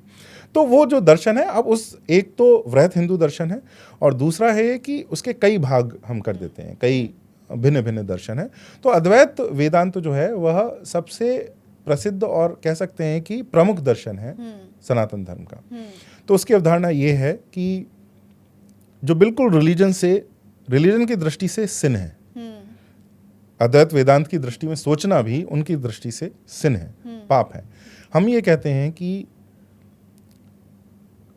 भिन्नता जो आप देखते हैं, आप नूपुर हैं, स्त्री हैं, कहीं और से आई हैं, मैं पंकज हूँ, पुरुष हूँ, यहाँ हूँ, कहीं और से आया हूँ, ये भिन्नता भुलावा है, यह इग्नोरेंस है। हम सब एक ही हैं, यानी चेतना के स्तर पर हम सब एक ही हैं, यह सत्य है। अपने सत्य स्वरूप को हम भूल गए हैं, इसलिए अपने आप को भिन्न भिन्न मानते हैं। जब हम ध्यान करेंगे, साधना करेंगे, धीरे धीरे अपने सत्य स्वरूप को जानते जाएंगे, तो हम सब ये पूरा ग्रैंड यूनिटी ऑफ यूनिवर्स हम अनुभव करेंगे और फिर हम यह अनुभव करेंगे जिन देवी देवताओं की पूजा कर रहे हैं वह भी हम ही हैं। तो अद्वैत का अर्थ है भक्त और भगवान एक हो जाते हैं, जब उनको अनुभूति में है वे एक हो जाते हैं। तो यह पूरे ब्रह्मांड में कुछ और नहीं है, केवल एक परम चेतना है, जिसको आप सुप्रीम कॉन्शियसनेस बोल सकते हैं। उसने ही मैटर और ये सब जो जीव जंतु हैं अथवा जो ठोस पदार्थ है, सब सृजन वहीं उस चेतना से ही निकला है और उसका अनुभव करना, इस प्रोसेस में वापस जाना। तो एक चेतना है, सुप्रीम कॉन्शियसनेस है, जिसने पूरे ब्रह्मांड का सृजन किया, धरती का सृजन किया, फिर उसमें प्रकृति, ये फ्लोरा फौना आए, पेड़ पौधे और पशु पक्षी आए। पशु पक्षी में बहुत सारी प्रजातियां आई, उसमें एक प्रजाति मनुष्य हुई, मनुष्य में कई समुदाय हुए, समुदाय में कई गुट हुए, गुट में कई व्यक्ति हुए जो हम हैं। तो यहाँ आप डिफरेंशिएशन देख सकते हैं कि एक, how one is becoming many, और जिस तरह से one becomes many, many can also become one. तो जब आप सीढ़ी पर, ये आप ऐसा समझ सकते हैं, एक श्रृंखला, एक सीढ़ी है, और वन जो है, जो सुप्रीम कॉन्शियसनेस है, इट इज बिकमिंग मैनी। और वहीं आप और हम अलग अलग हैं, अपना पाथ ट्रेस करके उसी लैडर पे आप वापस एकता का अनुभव कर सकते हैं। जो एकता का अनुभव करते हैं उस अवस्था को ही हम अद्वैत कहते हैं। अद्वैत जहां कुछ भी और कोई और हो ही ना, where I am God, where I am that. आप ये इस्लाम और ईसाइयत में कहेंगे तो मार दिया जाएगा कि ये तो हो ही नहीं सकता, तुम कैसे यहोवा बन सकते हो, तुम कैसे अल्लाह बन सकते हो। जो हमारे यहाँ ठीक उसका विपरीत बोलते हैं। तो ये दोनों कैसे सेम हुए? ये दोनों विपरीत व्यवस्थाएं, ये एक व्यवस्थाएं नहीं है। तो आप, यह अद्वैत की जो अवधारणा है, ये हमारा सबसे, आप कह सकते हैं कि अम्ब्रेला दर्शन है, जो सबसे बड़ा दर्शन है, जो प्रमुख दर्शन है। फिर इसमें कई भिन्न भी हैं, जैसे आप अगर उसमें जाएंगे तो द्वैत है, एक ऐसे कहते हैं नहीं भगवान अलग है और भक्त अलग है। आप बिल्कुल समीप जा सकते हैं, परंतु भगवान नहीं बन सकते, आप उनके बिल्कुल निकट जा सकते हैं। ऐसे कुछ संप्रदाय हैं, परंतु उनमें बहुत भिन्नता उनमें अप्रोच की है कि आपको देवता से अगर बहुत लगाव है, बहुत प्रेम है, तो आप अद्वैत के ज्ञान मार्ग से इतना आसानी से नहीं जा पाएंगे। फिर आप उनको कि मैं तो इनकी सेवा ही करूंगा जीवन, क्योंकि वो डिफरेंशिएट हो जाता है और वो आपको बहुत, उससे बहुत प्रेम है कि मैं तो सेवक हूँ। जैसे कृष्ण के लिए भक्ति जो होती है, जो भक्ति मार्ग वो बहुत, हाँ ऐसा है कि मैं तो सेवक हूँ, परंतु अंत में वही अंत होना है। अप्रोच का आप कैसे उसकी ओर बढ़ रहे हैं, पथ का भिन्नता है, लक्ष्य की भिन्नता नहीं, लक्ष्य एक ही है। तो अद्वैत वेदांत अब बहुत गहरा, और मैं कोई इसमें बहुत बड़ा अधिकारी नहीं हूँ, मैं बिल्कुल ये नहीं कहूँगा। मैंने जो अपने गुरु से सुना है, मैं आपको वही बात कह रहा हूँ, जितना थोड़ा बहुत समझ पाया हूँ। परंतु अद्वैत वेदांत हमारा बड़े प्रमुख दर्शन है। हम कह सकते हैं कि आप जो सबसे प्रमुख दर्शन है वह है, और उसका अर्थ जो मैंने बताया, यह अनुभव करना कि यह पूरी सृष्टि, whole existence is just one consciousness. कहीं ना कहीं वो जो कृष्ण जी का बाल स्वरूप आता है, जहाँ उन्होंने मुंह खोल के पूरा संसार अपने अंदर दिखाया, तो वो कहीं ना कहीं, और गीता में जो विश्व रूप दिखाते हैं, हाँ, जो अर्जुन को जब वो गीता में जब वो बड़े हो जाते हैं तो फिर से वो दिखाते हैं। तो बाल स्वरूप में भी है। अब मुझे ये पता नहीं कि महाभारत में है अथवा कई और कथाओं में, तो कई बार ऐसा भी होता है महाभारत के ऊपर कुछ और कथाएं जिसमें यह सब है। तो गीता में तो है विश्व रूप, यह महाभारत में है या नहीं मुझे अभी पता नहीं। आप जैसे अमी जी से अगर आप कभी पॉडकास्ट करें तो वो आपको सही बता पाएंगे कि कहाँ होगा, मुझे अभी स्मरण नहीं हो रहा। लेकिन ये कथा है हमारे ये समाज में, यह कथा है कि श्री राम का भी ऐसी कथा है कि उन्होंने बाल स्वरूप माँ कौशल्या को दिखाया, तभी ये सारी लीला हुई। तो इस तरह की बहुत और कथाएं होती हैं जो राम उस ग्रंथ के बाद भी आके उसमें जुड़ जाती हैं। तो लेकिन उसका अर्थ क्या है, हमें यहाँ अर्थ समझना है। अर्थ यही है कि मैं ही सब कुछ हूँ। जब आप विश्व रूप की बात करें, तुम समझते हो ये विरोधी हैं, ये शत्रु हैं, ये मित्र हैं, ये भी मैं ही हूँ, तुम भी मैं ही हूँ। तुम ये भूल गए हो, अज्ञान में तुम ये कह रहे हो। जो आत्मा का उपदेश है, जो दूसरे अध्याय में गीता में कहते हैं, वह क्या कहते हैं कि आप ये भी नहीं है, ये भी नहीं, नीति नीति का वह रास्ता लेते हैं कि मैं ये नहीं हूँ, मैं पंकज नहीं हूँ, मैं पुरुष नहीं हूँ, मैं भारतीय नहीं हूँ। अपने सत्य स्वरूप को जानो। तो सत्य स्वरूप कहते हैं कि सदैव आपके अंदर है, ज्ञान तो आपके अंदर है, उसके ऊपर अज्ञान के आवरण चढ़ गए, धूल चढ़ गई है वो। तो वो लेयर्स, आप ओनियन की तरह आप जब लेयर्स रिवील करेंगे तो आपको सत्य का अवलोकन होगा। तो ज्ञान तो सदैव आपके अंदर, इसलिए साधना कहते हैं कि वह it's not something to acquire, knowledge is not something to acquire, ignorance has to be unacquired. उसको आपको छोड़ना पड़ेगा, अज्ञान को आपको छोड़ना पड़ेगा। ज्ञान प्राप्त करने वाली वस्तु नहीं है, ज्ञान तो आपका सत्य स्वरूप है। आप भूल गए हैं उस सत्य स्वरूप को, इसलिए आप अपने आप को इस भिन्नता में मानते हैं। तो ऐसा कहा जाता है कि कोई भी हिंदू विषय अगर है, आप वास्तु का अध्ययन करेंगे, शिल्प का करेंगे, दर्शन करेंगे, तो एक बहुत अच्छा कथन डॉक्टर रजनीश मिश्र कहते हैं कि कोई भी हिंदू जो विषय है वह आपको भेद से अभेद की ओर ले जाएगा, यानी यूनिटी की ओर ले जाएगा, नॉन ड्वेलिज्म की तरह। तो अंग्रेजी में अगर अद्वैत को धृष्टता करें हम अनुवाद करने की, तो नॉन ड्वेलिज्म की तरह रूप में हम उसको करते हैं। तो वह अवधारणा बहुत प्रबल है हमारे यहाँ। फिर बहुत सारे और संप्रदायों ने भी इसी अवधारणा को आगे बढ़ाया। जिस तरह से कश्मीर शैव दर्शन है, तो उसमें जो परम शिव की जो अवधारणा है, पराशिव की जो अवधारणा है, वह यही है जो ब्रह्म की अवधारणा है। तो यहाँ हम उस चेतना का, अब क्योंकि मनुष्य हैं तो कुछ हम शब्दों का प्रयोग करेंगे उन्हें डिनोट करने के लिए, तो सुप्रीम कॉन्शियसनेस को, परम चेतना को हम ब्रह्म कहते हैं अद्वैत वेदांत में। उसी को आप अलग अलग संप्रदायों में, अलग अलग दर्शन में उनके अलग अलग नाम हैं। कश्मीर शैव दर्शन में वो पराशिव हैं, किसी जो वैष्णव संप्रदाय उसमें महाविष्णु है, और शाक्त में वह त्रिपुट सुंदरी के रूप में उनकी अवधारणा हो सकती है, माँ त्रिपुट सुंदरी के रूप में। तो जो भी आप जिस संप्रदाय का आप पालन करें उसके रूप में अवधारणा है, परंतु यह केंद्रीय दर्शन है, इसलिए बारंबार अलग अलग स्वरूप में आपको सामने देखने को मिलता है। एंड आई थिंक ये अल्टीमेट है, अगर इसको कोई समझ गया तो। जी बिल्कुल। सो एक वर्ड आया जैसे इनलाइटमेंट होता है कि हमें ये चीज़ समझना, साधना करना, तो वहाँ से सबसे पहले अगर मैं इनलाइटमेंट सुनती हूँ तो सबसे पहले मेरे दिमाग में बुद्धिज़्म आता है। तो क्या बुद्धिज़्म और हिंदुइज़्म सिमिलर हैं? और बुद्धिज़्म में जितना मुझे पता है कि बहुत ज़्यादा जो सच है या जो इनलाइटमेंट है उस पर बहुत फोकस होता है कि सामाजिक में भी थोड़ा कम है, बट इनलाइटमेंट में वहाँ पे बहुत ज़्यादा फोकस किया जाता है एज़ कम्पेयर टू हिंदुइज़्म। तो क्या सिमिलैरिटीज़ हैं और क्या जी है? तो एक प्रश्न का तो मैं उत्तर दूं कि हमारे मन में बुद्धिज़्म पहले इसलिए आता है क्योंकि हमें हिंदू धर्म नहीं पढ़ाया गया। हाँ।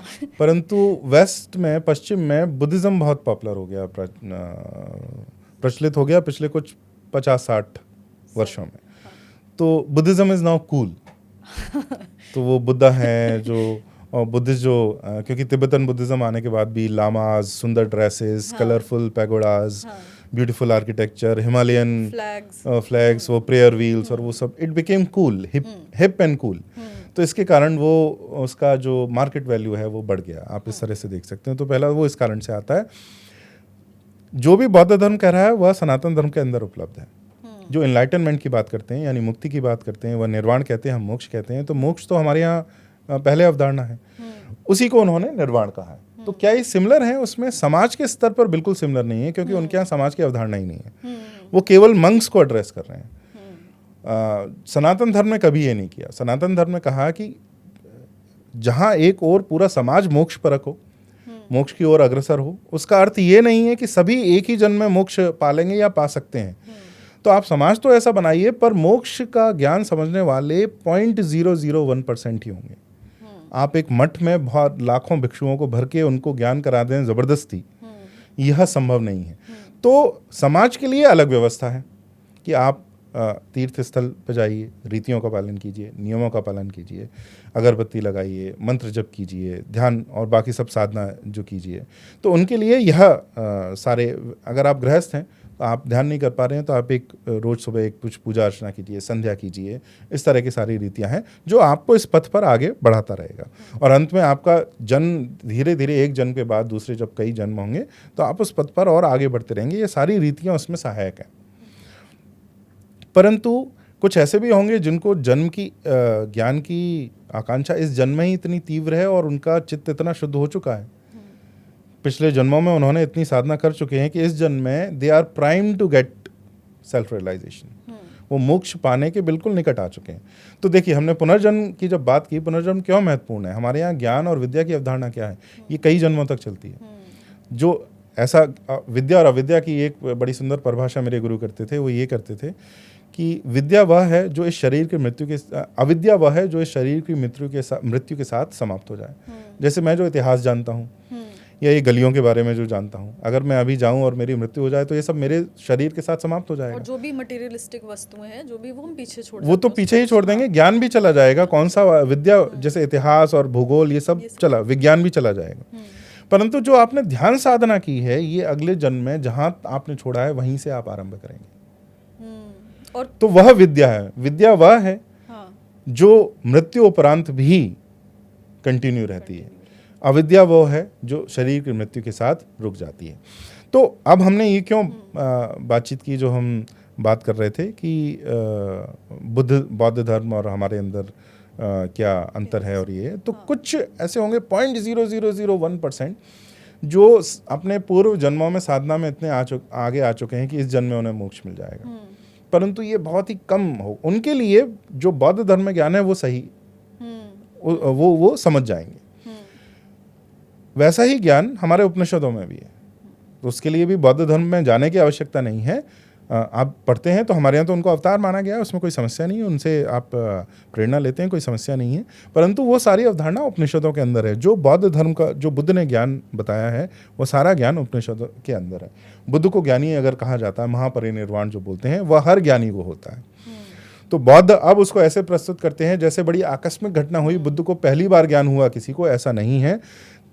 अनगिनत ज्ञानियों को उससे पहले जो बुद्ध को अनुभूति हुई वो हो चुकी है। और बुद्ध ने कभी ये क्लेम नहीं किया कि उन्हें कुछ नया हुआ है। ये बाद में बौद्धों ने इसका दावा किया है।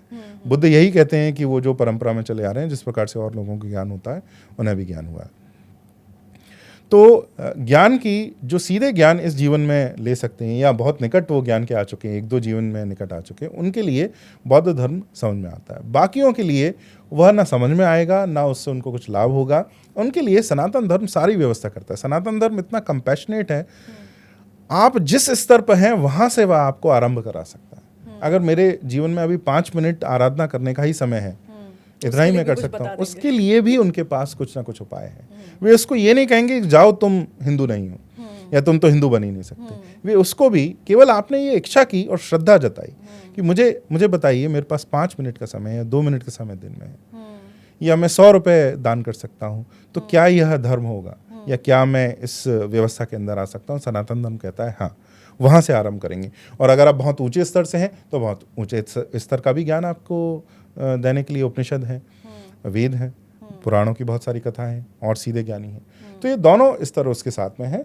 बौद्ध धर्म में समाज के लिए कोई व्यवस्था नहीं है, केवल जो परम ज्ञान के बिल्कुल निकट आ चुके हैं उनके लिए व्यवस्था है। तो उनका तरीका है नेति। नेति का अर्थ है कि वह ये डिनाई करते रहेंगे, जो उपनिषद के अंदर भी वह मार्ग है। हमारे यहाँ दोनों मार्ग हैं, इति का भी और नेति का भी। इति नीति, नेति क्या है? नेति डिनाई करते रहना कि ये मेरी असली आइडेंटिटी नहीं है, विच इज ट्रू, यह बिल्कुल सत्य है। पंकज मेरी असली अस्मिता नहीं है, मेरी असली अस्मिता है वह ज्ञान कि मैं ही ब्रह्म हूँ, मैं ही पराशिव हूँ, जो भी आप उसको जैसे भी देखना चाहें। परंतु ये कहने से नहीं होगा, मैं ऐसा 100 बार कह सकता हूँ और उससे नहीं होगा। या अनुभूति का, अनुभव का, जैसा हम चर्चा कर चुके हैं, वो है। तो अगर आप ऐसा पथ सीधे आप अक्वायर करना चाहें तो सही है, परंतु समाज ये नेति का रास्ता है। और नीति का जो पथ है उसमें आपको ये समझ में आएगा, सीधे आपको आइडेंटिटीज को डिनाई करने का ढंग है। और वो इतना इजी नहीं रहेगा, वो बहुत कम लोगों के लिए है, लेकिन उसका ढंग ये है, वो सब डिनाई करते रहेंगे। आप कोई भी जो प्रश्न पूछेंगे, जो भी अस्मिता को सामने फेंकेंगे, ज्ञानियों का ये ढंग भी होता है, वे डिनाई करते रहेंगे। दूसरा ये है कि कण कण में है भगवान, जो इति का, जो सनातन धर्म का समाज के लिए जो व्यवस्था है कि भगवान तो सब, ये जब जो चेतना ने जिसने ब्रह्मांड का निर्माण किया, वह तो हर कण कण में है। वह केवल जीवित व्यक्तियों में ही नहीं है, वह तो इस जो गैर जीवित जो वस्तु हैं उसके अंदर भी वह। तो जो बौद्ध ढंग है वह नीति का है, वह आपकी सारी अस्मिताओं को नकारते जाएंगे, ये बताएंगे कि आप ये भी नहीं हो, ये भी नहीं हो, ये भी नहीं हो। और इस प्रक्रिया में आपको यह अनुभव होना आरंभ हो जाएगा कि आपका सत्य स्वरूप कुछ और ही है, जो शब्दों में, इस प्रकार के अस्मिताओं में उसको हम समझा नहीं सकते। और जो सनातन धर्म का ढंग है वो आपको जहाँ आप हैं वहाँ से वे आरंभ करेंगे। आप स्त्री हैं, आप पुरुष हैं, तो आपका स्त्री धर्म होगा, पुरुष धर्म होगा। आप गुजराती हैं अथवा आप तेलुगु हैं तो आपके लिए वहाँ क्षेत्र का कोई धर्म होगा। आप भारत के नागरिक हैं तो आपके लिए राष्ट्र का कोई धर्म होगा। वहाँ से आरंभ करके आपको कुछ रीति और कुछ नियम बताएंगे जिनको आपको पालन करना होगा। और वहाँ से आप देवत्व सब में देखेंगे, ब्रह्मत्व सब में देखेंगे। जो ब्रह्म का जो तत्व है वह ब्रह्म तत्व आप सब इस स्थान पर देख रहे हैं, पूरी प्रकृति में देख रहे हैं कि पत्ता भी भगवान है, इसलिए तुलसी भी देवी है। और जो जानवर हैं वे भी जीव जंतु हैं, वे भी भगवान हैं, तो उनको भी हम भगवान के रूप में देख रहे हैं। कई तो हमारे देवी देवता भी उन जीव जंतुओं का स्वरूप लिए हुए हैं। तो सनातन धर्म इस रूप से उसकी कल्पना करता है। तो यह अंतर है दोनों में कि उनके लिए बौद्ध धर्म में एक तो समाज के लिए कोई परिकल्पना नहीं है, दूसरा केवल नीति का मार्ग है जो 0.00001% लोग ही पालन कर सकते हैं, बाकियों के लिए वह निरर्थक हो जाता है। हाँ, बैठकर ऊंचे दर्शन की बातें करने के लिए वह उपयुक्त तो भले ही हो सकता है, परंतु प्रासंगिक नहीं, प्रैक्टिकल नहीं होता। मे बी बहुत एक पॉइंट के बाद प्रैक्टिकल होगा। हाँ, बट वो पॉइंट रीच करने। हाँ। एक और प्रश्न है, जैसे हम पर्सनली, मुझे गीता बहुत अट्रैक्ट करती है, एक ग्रंथ। तो गीता में आत्मज्ञान पे बहुत फोकस किया जाता है कि जो है सब आत्मा है, फाइनली हम जब ये सब डिफरेंसेस हटा देंगे तो हम आत्मज्ञान तक पहुंच पाएंगे। और वहीं हमारे धर्म में इतने सारे रिचुअल्स हैं जहाँ पे जो एक्सटर्नल रिचुअल्स हैं जिनका शायद आत्मा से उतना डायरेक्ट रिलेशन नहीं है, तो वो क्यों, फिर इतने सारे रिचुअल्स क्यों हमें कहीं ना कहीं डिस्ट्रैक्ट नहीं कर रहे हैं? कि एक प्रकार से मैं इसका उत्तर बीच में कहीं एक उसका उल्लेख कर चुका हूँ, मैं उसको बहुत विस्तार से अभी आपको बताता हूँ कि बार बार ये कहने से कि मैं आत्मा हूँ या मैं ब्रह्म हूँ, अगर ऐसा हो जाता तो आपकी सरकार यह व्यवस्था कर सकती थी कि एक नेशनल टेलीविज़न पे हम 1 लाख बार ये बोलें कि मैं ब्रह्म हूँ, मैं ब्रह्म हूँ, मैं ब्रह्म हूँ, और इस प्रकार से हम ब्रह्म हो जाएं तो सबका मोक्ष हो जाता। लेकिन यह संभव नहीं है, तभी तो ऐसा नहीं हो सकता। तो इस कारण से क्या है कि हमें ज्ञान क्या है या ब्रह्म जो स्थिति है उसको प्राप्त करने का अर्थ क्या है। उसका अर्थ ये है कि आपके जो अज्ञान है, जो चित्त के ऊपर आपके अज्ञान की परतें हैं, उनको आपको हटाना है। वो बुद्धि से नहीं हटती, क्योंकि बुद्धि ही अज्ञान का स्वरूप है। जब बुद्धि विलुप्त हो जाती है तब ज्ञान प्रकट होता है, क्योंकि बुद्धि जो है, आपका माइंड जो है, it is an agency to actually hide knowledge. वो इग्नोरेंस क्रिएटिंग मैकेनिज्म है। अभी हमारे पास समय नहीं है, पर कश्मीर शायद दर्शन में भी, अद्वैत में भी यह है कि मस्तिष्क जो आपका मन है वह तो भ्रम पैदा करता है। तो मस्तिष्क के द्वारा आप इसको कैसे समझ सकते हैं? जब आपका मन विलुप्त हो जाता है, मस्तिष्क मन उस रूप में एक है, जब मन विलुप्त हो जाता है तब जाके ज्ञान का उदय होता है। और वह विलुप्त कैसे होगा? जब चित्त की शुद्धि होगी। वह चित्त की शुद्धि कैसे होगी? वह साधना से होगी। और साधना के साथ मैंने जो बताया, रीति और नियम से होगी, कि जब एक समय पर आप सोएंगे, एक समय पर आप उठेंगे, कुछ आप रीतियों का पालन करेंगे, संध्या करेंगे, अथवा कुछ रोज कुछ पूजा अर्चना करेंगे, तो आपका चित्त शुद्ध होगा। ये सारी रीतियां आपके चित्त शुद्ध करने के लिए डिस्ट्रैक्ट नहीं कर रही हैं, बल्कि आपके जो चित्त पर जो लेयर्स हैं इग्नोरेंस को, उनको एक एक करके हर रीति, हर नियम हटा रहा है। साधना उसका एक बहुत प्रगाढ़ तरीका है, परंतु जो बाकी हर कोई, जो देखिए, जो एक जिसके 2 बच्चे हैं और वो 30,000 जो कमा रहा है, उसके पास कितना अवकाश है अभी कि वह इस प्रकार की साधना कर पाए कि 8 घंटे वो बैठ के किसी गुरु से दीक्षा लेके कर सकता है। तो कुछ लोग तब भी चले जाते हैं, उनके लिए वो सही है, मैं उसको गलत नहीं बोल रहा। कुछ लोग जा सकते हैं। अगर आपको इतना तीव्र ज्ञान की इच्छा है तो छोड़ के, स्वयं बुद्ध छोड़ के चले गए थे अपनी पत्नी को और अपने बच्चों, यहाँ तक कि उनका तो जब बालक का जन्म हुआ तब उनको समझ में आया कि ये तो जो जन्म मरण सब एक है, और उनको उससे भी मोह नहीं हुआ और वे उससे भी आगे बढ़ गए। तो कुछ लोग ऐसा कर सकते हैं, परंतु सब ऐसा नहीं कर सकते। उनके लिए हमने रीतियां बनाई, उनके लिए सनातन धर्म में रीतियां बनाई। तो अगर रीतियां ना हो तो आप बौद्ध धर्म में बदल जाएंगे, वहाँ भी रीतियां हैं, पर वहाँ बहुत कम और केवल उस ज्ञान के लिए हैं। वे भी ये कहेंगे कि आपको कर्म, प्रारब्ध, पुनर्जन्म की अवधारणा तो वहाँ भी है। वे भी आपको कहेंगे दीक्षा लेनी पड़ेगी, बैठ के साधना करनी पड़ेगी, ध्यान करना पड़ेगा, तभी ज्ञान होगा। निर्वाण कब होगा? निर्वाण कहने से होता है तो वो भी बाइबल की तरह जो सबको ऊपर पुश कर रहे होते हैं, पर वो नहीं करते। वे कहते हैं आपको बैठ के ध्यान करना है, तब जाके निर्वाण होगा। तो और वो समझने की भी बात है, परंतु बिना साधना के वो आपको समझ नहीं आ सकता। तो इसी प्रकार से जो है सनातन धर्म कहता है कि जब आपका चित्त पूर्णतः शुद्ध नहीं हुआ, तब आपको रीतियों, जब पूरा शुद्ध हो जाएगा तो किसी रीति की आवश्यकता नहीं है, बल्कि अंत में देवता की भी आवश्यकता नहीं है। जब आप ही स्वयं देवता बन जाएंगे या आपको अनुभव होगा कि आप ही देवता हैं, तो उस देवता, उस मूर्ति की भी आपको बीच में कोई आवश्यकता अंत में नहीं पड़ेगी। परंतु जब तक आप उस स्तर पर नहीं हैं, इन सारी रीतियों की आवश्यकता है। उन रीतियों के कारण ही आपकी चित्त शुद्धि होगी, उन रीतियों के कारण ही आप आत्मज्ञान की ओर बढ़ेंगे। तो गीता में जो आत्मज्ञान है उसकी प्रैक्टिस मीमांसा है। मीमांसा जो हमारे यहाँ बोला जाता है, यानी जो आप रीतियाँ करते हैं, हम उसमें और गहरे में नहीं जाएंगे, स्वधर्म के अनुसार जो रीतियाँ करते हैं वो मीमांसा है। आज उसके विभिन्न स्वरूप आपके पास हैं। जो शैव, शाक्त जो तंत्र साधना है, गुरु हैं जो बिना जन्म का ये सोचे कि आपका जन्म कहाँ हुआ है, व्यक्ति को वो जज करते हैं कि यह साधना करने लायक है या नहीं है। अगर है तो उसको दीक्षा देते हैं, उससे उसका साधना करता है और उसका उद्धार होता है, ज्ञान के पथ पर वो आगे बढ़ता है। तो यह उसका प्रक्रिया है। तो रीति उस प्रक्रिया का एक भाग है। अब आप कहेंगे कि आप जिस प्रकार से आप एक बहुत उत्कृष्ट उपन्यास लिखना चाहते हैं, नॉवल लिखना चाहते हैं, और आप कहेंगे कि ये राइटिंग की प्रैक्टिस करना तो डिस्ट्रैक्ट कर रहा है मुझे, ये तो बहुत लोअर है, मुझे तो वो हाई नॉवल लिखना है। परंतु जब अगर आपने बचपन में राइटिंग की प्रैक्टिस ना की होती, ग्रामर नहीं सीखी होती, छोटे छोटे शब्दों का वोकैबुलरी आपने नहीं बढ़ाई होती, शब्दकोश नहीं बढ़ाया हुआ तो क्या आप उस स्तर तक पहुंच पाते जब आप वो उत्कृष्ट उपन्यास का सृजन कर सकें?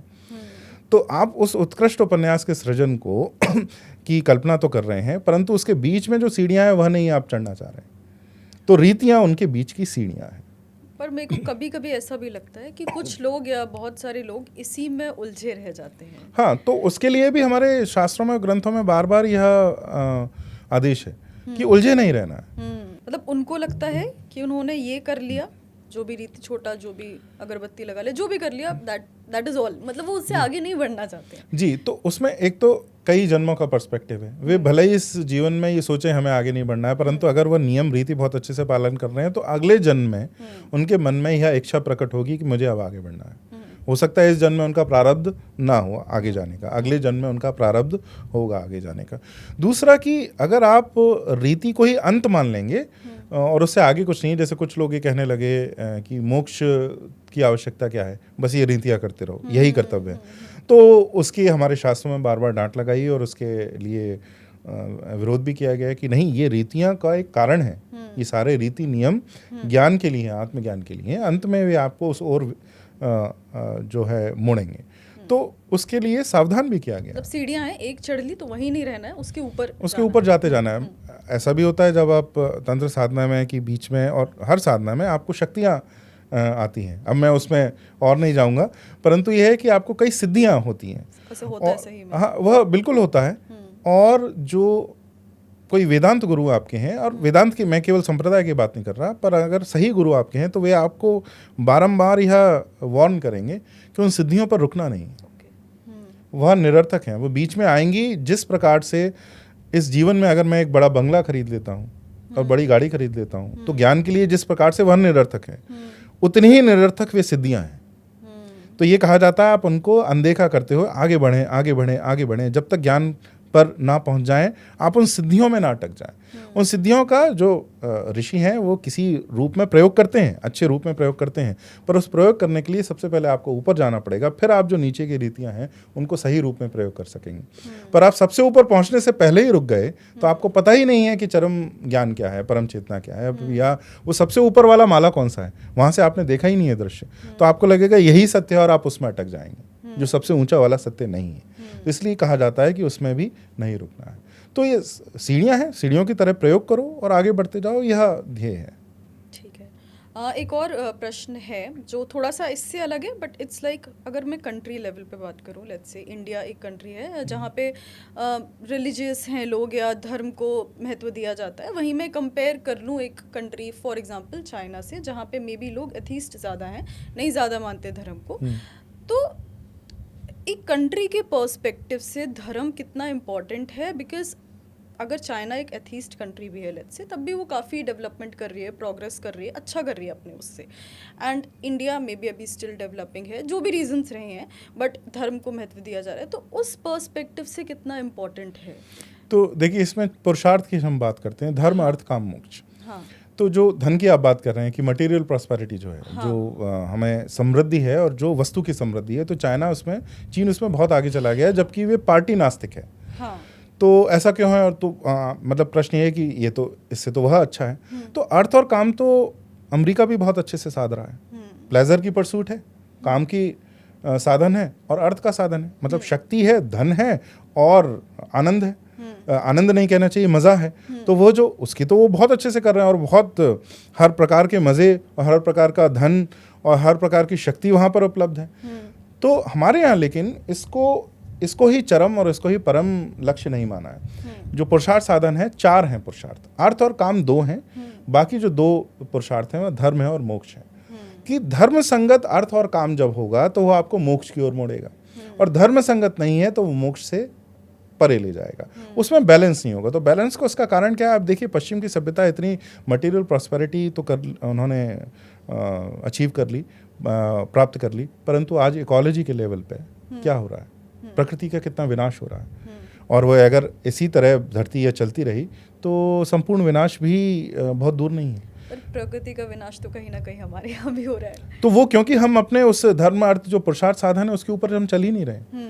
हम भी उसी इकोनॉमी का पालन कर रहे हैं जो पश्चिम में हो रही है। तो अभी तो आप जिन विचारधाराओं को आपने अपने अंदर इंप्लीमेंट कर लिया है, तो इसमें अब वो अंतर थोड़ी बचा है। वो विचारधारा तो उन्हीं की है ना। ये जो इकोनॉमी की अवधारणा है, इसमें धर्म कहाँ है?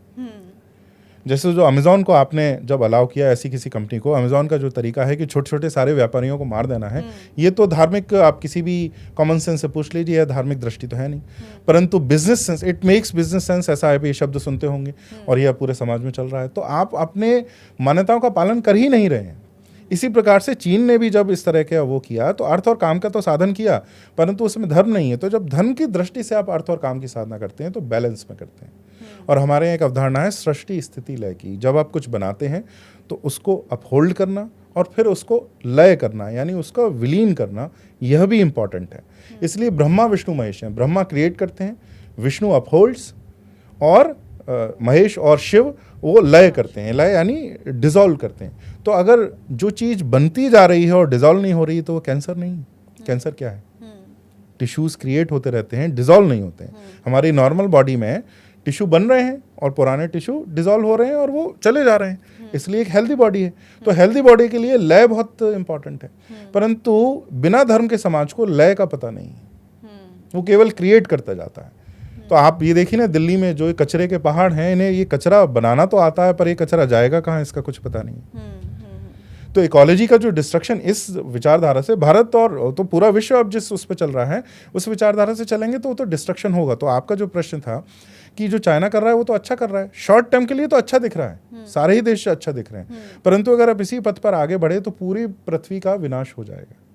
इसलिए धर्म से उसको नियमित करना होगा, उसको रोकना होगा। इसका अर्थ ये नहीं है प्रॉस्पेरिटी नहीं हो, समृद्धि ना हो, परंतु वह धर्म संगत हो, ऐसा ना हो जो प्रकृति का विनाश करे। इसके बहुत सारे उदाहरण हैं, पर हमारे यहाँ अर्थ और काम का साधन धर्म के द्वारा होता है। एक रजनीश मिश्र बहुत अच्छी बात कहते हैं कि बिना धर्म के अर्थ अनियंत्रित और काम अनैतिक हो जाता है। तो धर्म के साथ वो रजनीश नहीं ओशो की बात नहीं कर रहा मैं, तो वो अर्थ अनियंत्रित और काम अनैतिक हो जाता है। आप ऐसे भी उसकी कल्पना कर सकते हैं, अर्थ और काम एक बहुत तेज बहती नदी के तेज जो प्रवाह से जो जल बह रहा है उसकी भांति हैं, और धर्म और मोक्ष जो है दो किनारे हैं, और किनारे ना होंगे तो पानी बह जाएगा और बाढ़ आ जाएगी, जो इस विश्व में आपको अब देखने को मिलती है। क्योंकि कहीं ना कहीं हम खुद भी अपनी फिलॉसफी नहीं फॉलो कर रहे हैं, हम किसी को कॉपी करना चाह रहे हैं, वो तो बिल्कुल नहीं है, ना हमसे कॉपी हो पा रहा है ना हमसे अपना हो पा रहा है। हाँ, ये दोनों है। और दूसरा, आप समाज के स्तर पे तो हमारा बिल्कुल भी पालन नहीं हो रहा है। जिस अर्थव्यवस्था का आप पालन कर रहे हैं, जिस राज्य व्यवस्था का पालन कर रहे हैं, ये कुछ भी हिंदू नहीं है, ये कुछ भी ट्रेडिशनल नहीं है। तो चाइना भी वो नहीं कर रहा। चाइना तो, और आपने जो कहा चाइनीज लोग एथेइस्ट नहीं है, उनकी सरकार उन्हें बाध्य करती है एथेइस्ट होने के लिए, परंतु अब पिछले 10 वर्षों में उन्होंने ये ढोंग जब छोड़ दिया तो आप उनके विकिपीडिया पे जाके देखिए परसेंटेज ऑफ रिलीजन, आप चाइना में जाके देखिए, हर प्रांत में जाके देखिए, 94 to 95% वो रिलीजियस हैं। चाइनीज रिलीजन, बौद्ध धर्म, सबको आश्चर्य होगा, वो बौद्ध धर्म का पालन 7 से 8% लोग ही करते हैं, वो बौद्ध कंट्री नहीं है। जिस प्रकार से हमारे यहाँ देवी देवता हैं, सनातन धर्म है, उनका भी सनातन धर्म है, और वे इस तरह से वे उन देवी देवताओं को पालन करते हैं। चाइनीज एंसेस्ट्रल रिलीजन, क्योंकि उसका नाम तो होता नहीं, हमने उसको सनातन बोला, एक नाम दिया है, उन्होंने नाम के बारे में सोचा नहीं, तो देवी देवताओं की पूजा है तो वो उसका पालन करें। तो चीनी एथेइस्ट नहीं है, उनकी सरकार जबरदस्ती सर्वे में उनको करवाती थी, क्योंकि अगर आप कह देते थे कि आप कुछ देवी देवता की पूजा करते हैं तो आपको नौकरी नहीं मिलेगी, आपको प्रोसिक्यूट किया जाएगा, आपको समाज में प्रताड़ित किया जाएगा। बट उनकी सरकार इतना एथेइस्ट पे क्यों जोर डालती है? क्योंकि उनकी विचारधारा उसी से डिराइव होती है। कम्युनिज्म का मतलब ये कि सब ढोंग है, ये पश्चिम की विचारधारा है, वह ईसाइयत के परिप्रेक्ष्य में आई और वो किसी धार्मिक चीन जैसे धार्मिक समाज के ऊपर थोपी गई, लेकिन उन्होंने वैसा ही मान लिया। अब चीन की पार्टी बिल्कुल भी समाज के लेवल पे अधार्मिक नहीं है, वे खूब बढ़ावा देते हैं धर्म को और वहाँ जो देवी देवताओं की पूजा को, बस वो पावर को कंट्रोल करे रहे, वहाँ तक वो कम्युनिस्ट है, तो किसी दूसरी पार्टी को नहीं आने देंगे। परंतु बाकी समाज में धर्म उन्होंने पूरी तरह अलाउ किया हुआ उसमें वो कोई रोक नहीं लगाई। तो थोड़ा सा हम भाषा पे डिस्कस करते हैं, जो बीच में हमने कहीं पॉइंट डिस्कस किया था कि हमारी जो मातृभाषा है वो हिंदी है, बट अगर हम इंडिया की बात करें तो हिंदी भी बहुत रीजनल है, अभी पूरा इंडिया में नहीं है, और तो इसको थोड़ा समझना है। और हिंदी जो भाषा है वो भी कहाँ से आ रही है, बिकॉज आज की डेट में क्या वो संस्कृत से आ रही है या उसका अपना एक अलग ओरिजिन, और अगर संस्कृत से आ रही है तो संस्कृत कहाँ गई फिर आज की डेट में। और बाकी जो भाषाएं हैं, जैसे हम ऑफ कैमरा भी डिस्कस कर रहे थे, कहीं ना कहीं वो अभी भी संस्कृत से जुड़ी हुई हैं, बट हिंदी नहीं। तो जी, तो उसमें सबसे पहली बात तो ये है कि हिंदी कुछ राज्यों की, कुछ समुदायों की मातृभाषा तो है, परंतु भारत की राष्ट्रभाषा वो बिल्कुल नहीं होनी चाहिए। जो उसकी घोषणा की 1947 के बाद जब संविधान बना, वो बिल्कुल गलत थी। क्योंकि अगर आप ये कहेंगे कि भारत की कोई एक राष्ट्रभाषा है तो संस्कृत के अलावा कोई और भाषा उसकी अधिकारी नहीं है, क्योंकि ऐसी और कोई भाषा नहीं है जो भारत के हर कोने तक प्रचलित हो। हिंदी का उदय ही हुआ मध्यकाल में, जबकि संस्कृत जब आप कह सकते हैं कि उसका समाज में जो स्वीकृति थी वह कम हो रही थी और लोग संस्कृत को छोड़ रहे थे। जब इस्लामी आक्रमण भी आरंभ हो गए थे तो पांडुलिपियाँ जलाई जाने लगी थी, तो अब मंदिर तोड़े जाने लगे थे, तो पहले से ही वो उसका संस्कृत का भी विनाश होने लगा था समाज के स्तर पर। तब जाके हिंदी बनती है, तो उसकी एक अलग चर्चा है। परंतु हिंदी राष्ट्रभाषा नहीं है। राष्ट्रभाषा केवल और केवल संस्कृत हो सकती है, वो कोई और भाषा नहीं, क्योंकि यह क्षेत्रीय भाषा ही है। भले ही 5-6 बड़े प्रांत इसका पालन कर रहे हैं, परंतु है क्षेत्रीय भाषा। तो उत्तर भारतीयों को ये दम्भ नहीं होना चाहिए, इस घमंड से उन्हें दक्षिण या अथवा किसी गुजरात या उड़ीसा या उत्तर पूर्व में इस दम्भ को लेके नहीं जाना चाहिए कि आपकी तो भाषा हिंदी है और हम आपको बाध्य करेंगे हिंदी बोलने के लिए। हाँ, होता ही है कि जब आप संस्कृत को राष्ट्रभाषा बनाते और व्यापार की भाषा अगर हिंदी रहती तो इससे बहुत कम लोगों का विरोध होता।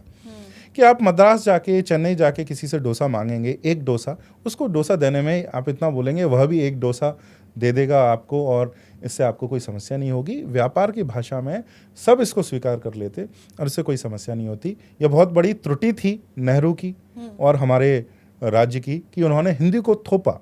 और अगर वो हिंदी को थोप रहे थे तो क्या उत्तर भारतीयों को बाध्य किया गया कि कम से कम एक दक्षिण भारतीय भाषा और लिपि सीखे? हमको तो बाध्य नहीं किया गया। तो इसमें ये एक दोगला जो व्यवहार है वो तो दक्षिण भारतीयों को लगा ही होगा, निश्चित आज भी लगता होगा। हिंदी को उस टाइम पर क्यों ऐसे सब पे थोपा?